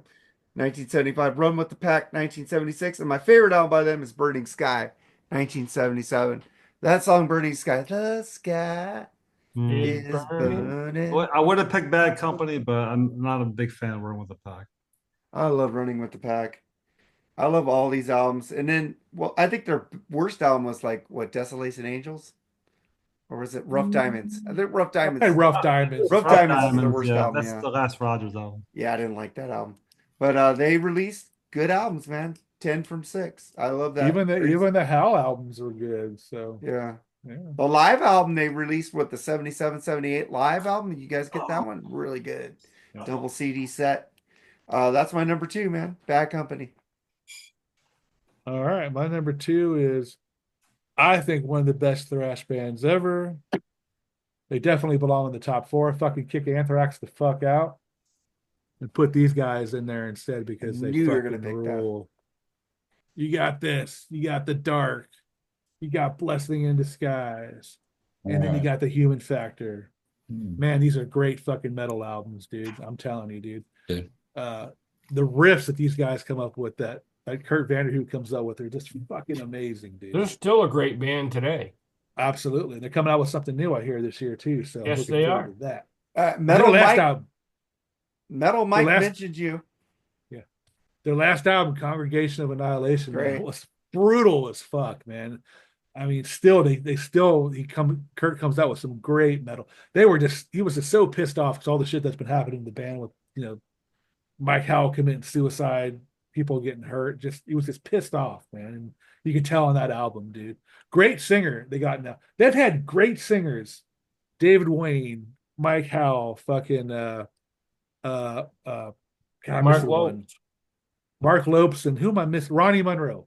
Yep. 4 outstanding fucking singers, dude. And just, I don't know why they don't get the respect as some of these other bands did, because they write such tasteful music, man. I know Sted Hallen has said on his website that he's recording drum tracks for Metal Church right now. Yeah. Oh man, that just gets my balls tickling downstairs hearing that they come up with another album. So yeah, looking Hey forward to Jerry, that. on the last plug episode, Metal Mike said he was talking about Metal Church. He says, "Where's my brother Jerry Supe to talk with me about this?" So Oh hell yeah, dude. yeah, he knows what a Metal Church fan you are, man. I mean, and I was late to the party. I mean, I knew Blessing in Disguise. Everybody knows Badlands and all that. That was a huge video on Headbangers Ball. But I kind of lost track of them until like 2005 or 6, and I just started listening to all the stuff, and man, just fell in love with them, man. And not a bad album, man. Not a bad album at all. I agree with you. I like them all, man. You got me into that band, and thank you for that. Yeah. That was my first show on Freeform. We did Blessing in Disguise. Yeah, I think, with right? Metal Mike. Yeah, that was a lot of fun. Good memories. Okay, Metal Church is my number 2. Now we go. Number 1, baby. Yeah. What you got, Andy? There's a reason why I haven't mentioned Black Sabbath yet. My number 1. There it is. Black Sabbath debut, Paranoid, which is my favorite Black Sabbath album. Also, Masters of Reality and Volume 4. I've really gotten deep into Deep Sabbath the past 10 years. And right now, at this moment, they're my number 1 right now with a 4-pack. Now, I'm not saying that I like them better than the Beatles or Neil Young because the Beatles kept on going. Well, their 12 albums, I think, is better than Black Sabbath's. And the 40 or 50 so Neil Young's. I'm just saying for these first 4, I would put Black Sabbath above anything on my list. So the Black Sabbath first 4 albums are just perfect to me. Nice. So I guess we go to Brad next. Yep. Andy, you want to guess what my number 1 is? I am thinking, oh yes, I know exactly what it's going to be. Okay. Boingo Boingo? No. Triumph? Oh, I wasn't Louis thinking that. You were wrong? I was wrong. Joseph Who did you think it was gonna Joseph be? loves you, but he picked him. I was thinking Saxon. Well, you thought who? Saxon. Saxon are my favorites, but that first album doesn't cut the mustard to get on a list like this. But yeah, Blue Oyster Cult, those first 4 albums, especially, well, the first 3, just the strength of them. But I don't have a problem. Secret Treaties kind of went soft, but it's still a great album. Yeah, not Secret Treaties. I'm Agents of Fortune. God, yeah. Isn't that the one with Dancing in the Ruins? No, that's like the most hated Blue Oyster Cult album. That's and all the. I like that song, Dancing. But I love that album, Club Ninja. I like that. I like Club that Ninja. album. I liked it a lot. I love Club Ninja a lot, man. That's one like, of our. that's what like glam Shelley calls boy. a road trip album. Every time we used to go on a road trip, that CD had to go with us. And yeah, love that album. But the They first have a four, song called "Method to the Madness," "Madness to the Method." oh, Yeah, that is such an epic song, and the way it builds all the way through. And I like how it's a reverse title, instead of Yeah, yeah, that is. Oh, yeah, they're that's just that's a beautiful piece of. Wirasnik Cult is that band that you can't really say this is what they play. This is their style of music because They're all over the place, man. Again, every album's different. Yeah, they never made the same album twice. Very smart band. Yeah, yeah. And of course, what do you need more of? And for a bunch of really old dudes, they're still good. I saw them at a swap meet. They're really good. Yeah, our former co-host with Mark Farnar's what is that? Grand Funk. Opening for them. Their first 4 albums on here by Grand Funk. Yeah. There you go. All right. Cool, man. Tim. All right. My number 1, right? We're on number 1. It's a band that hasn't been mentioned, which shocks the fuck out of me. So much. Some call them pretentious. I call them intelligent. REM? Tool. Oh, Tool. Cool. Opiate, Undertow, if you want to call it the first album. Anima, Lateralis, and 10,000 Days. I think those albums are fucking phenomenal. They're really good albums. They're really good albums. I wouldn't pick them as my number 1 or basically my top 11 now. Cool. All right. I did. Mark. Right. Mark Daly. But yeah, those albums, if y'all don't mind. I got Opiate on vinyl over here. Those albums were pure metal of the 90s that were above anybody else. Undertow, man. I didn't like them at all. Those videos are so cool with the fucking. And they didn't break down barriers; they made them. Yeah, at that time they created them. Yeah, a great band. And the people that didn't their drummer get in some illegal shit or something? Danny He was drunk and pushed somebody, and they arrested him, and yeah, it was nothing big. Nothing big. No. But yeah, great band. Go for it, Mark. Okay, before I name my number 1, I just wanted to rattle off a few honorable mentions, and these bands weren't even make anybody's list so far. Def Leppard, Judas Priest, Wasp, Soundgarden, Lynyrd Skynyrd. Okay, but my number 1, Black Sabbath, my favorite band of all time, Black Sabbath, easily. Yeah. I think I'm the only one that didn't pick Black Sabbath. Like I had to pick Black Sabbath. It would have been like I would not be truthful if I didn't. I knew they would be represented. That's why I didn't pick them. Yeah. The great picks, though. I'm not going to argue with that. They're awesome. So I mean, I had Black Sabbath originally at number 3, but then the more I looked at them, I was like, "There's no way." I mean, these 4 albums are better than what I have for the others. I had to move them up to 1. They're so good. Yeah, I had to move them down because I'm looking at all the albums and I'm like, no, I like these better. And they're my all-time favorite band. I grew up on Black Sabbath for Christ's sake. I really don't have them ranked except for my number 1. But Mark, I was ranking hard like a mofo. Yeah. Number 3 against number 4 over there. It was just. There's some topics I just don't want to get a headache doing over. You know what I mean? I thought about it too. Ranking them, it's just, I just couldn't do it. Yeah. All right. So we get Scribble's number 1, and exactly what I said on number 2. He's right because they are better than Megadeth. Metallica, and he goes, "Ha!" And he thought Megadeth would be my number 1. That's why I put that joke in when I said, "Who do you think his number 1 is?" Because he put Megadeth as number 2. But I was totally surprised on that. He's always talking shit about how much better Megadeth. I know, right? Yeah, all the time. He's just doing that to fuck with us, I think. No, but he thinks the first 4 Metallica albums are better than the first 4 Megadeth albums. Yes, but he does like The System Has Failed, Euthanasia. But he said no one could deny their first 4, but the first 4 Metallica kills the first 4 Megadeth. Exactly. Yeah. But then he's right that those albums in the 90s by Megadeth were better than what Metallica was. Oh yeah, Load and Reload were trash. Yeah, and then you had Megadeth pushing the envelope farther. But overall, I like Metallica better. That's just me. Oh, I do too. Oh yeah, me too. And then we get to Joseph's number one, Van Halen. Van Halen 2, Women and Children First, and Fair Warning. And then he's got some mentions. Of course he does.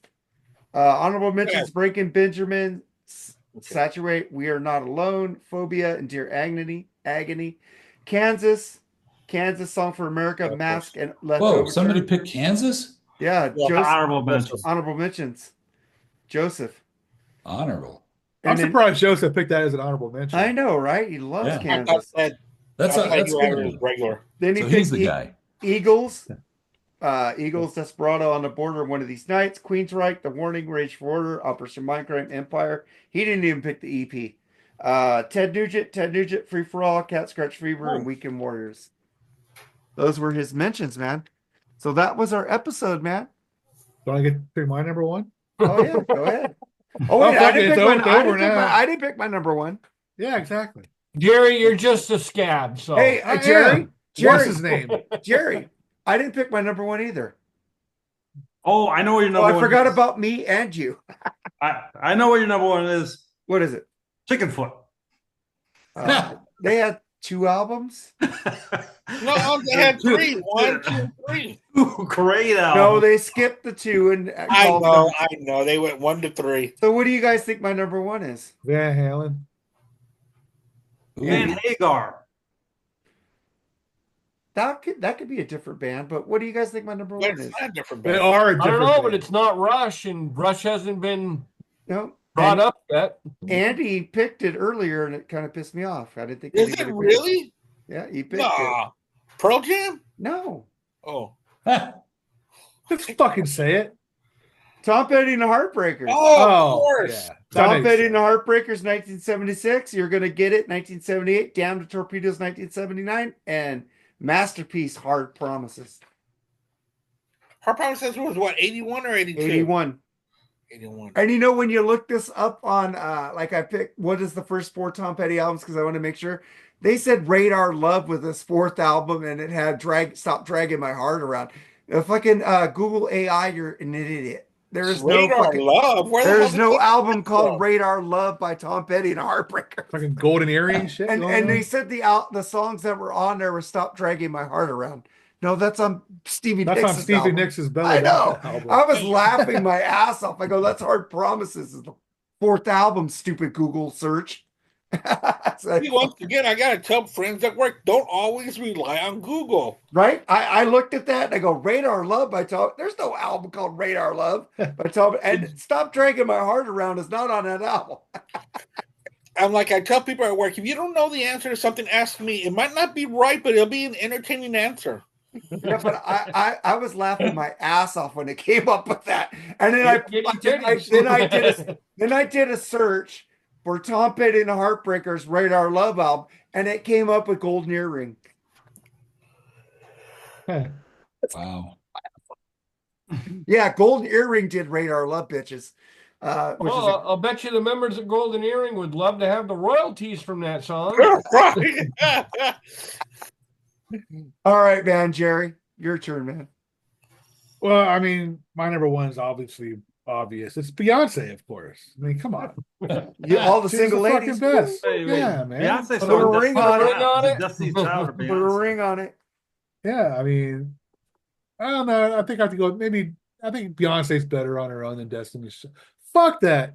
My number one, of course, is Led Zeppelin. Come on, if you know me, you know it's going to be Zeppelin. 1, 2, 3, Duh. 4. I told you that, and when we're texting about this episode, I go, I'm not picking Led Zeppelin because that's going to be your number one. You go, maybe. I go, no, duh. Yeah. I mean, in Or my Pink opinion, Floyd. The first 4 Pink Floyd albums weren't perfect. Thank you. Yeah, I mean, it's my favorite rock band, so there's no doubt they were a flawless band in my opinion. Only one bad song. One bad song out of all those albums. What is the Crunch? Carousel Alhambra. Oh, I hate the Crunch. Where's that confounded bridge? All right. Hey, can I say something real quick? Somebody just sent me this. You know how I was bitching about Val Kilmer, Batman Forever? Everybody loves it now. Now Mhm. fans want Forever Schumacher cut after Val Kilmer's passing. They want the Why? Schumacher cut because I No. guess Warner Even Val Brothers. Kilmer said he didn't like that fucking movie. No, but there's a different cut of it that Oh, Schumacher never got to release, the director's cut. So. Yeah, I okay. told you when people die, it's weird how everybody likes stuff they never liked before. It's weird. I still don't like a lot of people who died stuff, but The only Batman movie I liked is the one movie I liked is the one with Heath Ledger. The Dark Knight. Dark Knight's really. But Jerry, that was our episode, man. That was, man. Thank you fun. guys for being on, man. Appreciate it. A lot of good picks. Well, Great Mark picks. Audentale had a couple duds, but everybody else had great picks. I'm just kidding, Mark. disappointed that Sammy Hagar's name was not brought up Yeah. during the entire episode. Especially Megadeth actually covered a Sammy Hagar song, so that was actually the Yeah. moment. He's Bring got up some a- duds in those first 4 albums of solo stuff. Yes. Yep. Yes. He does. Yeah, they're not I'm that amazed strong. that Sepultura was never Well, brought. well, 9 how out many- of 10 scale is a horrible album. How many albums did he do with Montrose? 2. Oh, Oh, okay, all right. Well, there you go. So poor Sammy didn't make the list. No.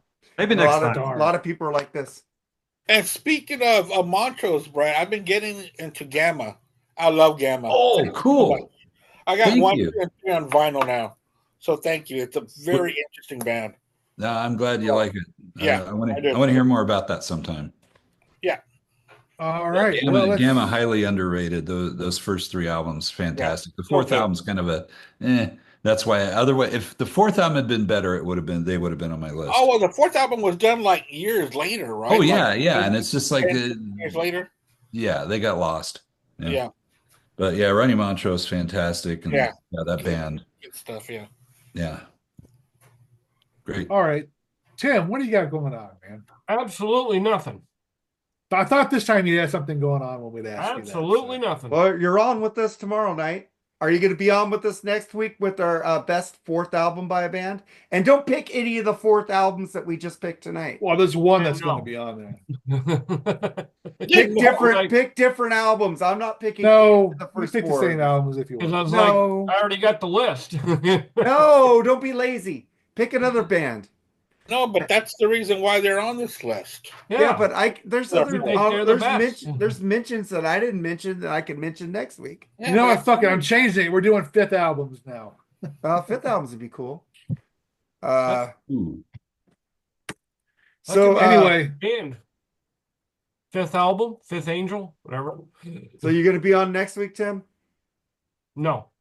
Okay. You suck. All right. So what do you got going on, Black Spinner Circle? Yeah, Black Spinner Circle this Tuesday. We are going to be talking about. Hold on, let me go get the album because we're gonna be talking about this album. Hold on. Justice to the left of you. We are Justice going to be the talking right. about this new album that just came out on Friday. Ooh. What is it? The Severed Angel, When Eternity Ends. We'll be talking about this. On Tuesday, we'll have the drummer Wayne Noon on there and guitarist Lou Mavs on there as well. We're going to be talking about their musical journey, how they became Severed Angel, and we're going to be doing One and Done with Metallica. Somebody have needs somebody needs to get Alex Rapetti on there. You know that guy never does anything. So we're gonna do that, and then our show on Wednesday, pop the min and crack the bat with me and Brad and the great Jerry Soupy will be doing our show on Pop the Mint, Crack the Bat on Wednesday.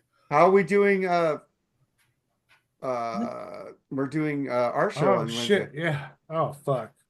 Oh, well, y'all are doing a show on Wednesday? Yeah, Forgot because I'm about taking that. my girlfriend out for her birthday on Thursday. Awesome. I'm Y'all sorry, want to do guys. it for Thursday? I'll be at Rocket Pod. Okay. Shit, All right. my bad. I'm sorry. Oh, I'm well, about to miss that's all that right. show, man. That's right. We're going to be doing a lot of baseball shows. So I'll be Okay, doing cool. Brad next week. All right. Sorry, man. I Oh, forgot no, man. all Of about course. that. Hey, man, things happen. So don't worry about that. Do it on Tuesday. We can't do it on Tuesday. I'm doing Black Spinner Circle on Tuesday. Oh yeah, do it Monday. Yeah. But I can do it Monday if y'all can Do do it it on Monday. Do it Monday. No, I can't Brad, do it are on you Monday. okay on Monday? I can't do it on Monday. Yeah.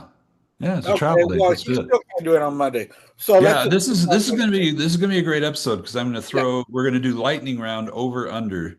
Oh And yeah. Oh fuck! mentioned- I forgot about that. So Do yeah, so I'm Monday, gonna throw out Jerry. a list of I players. can't do it on Monday. I got a long day on Monday coming up. Okay.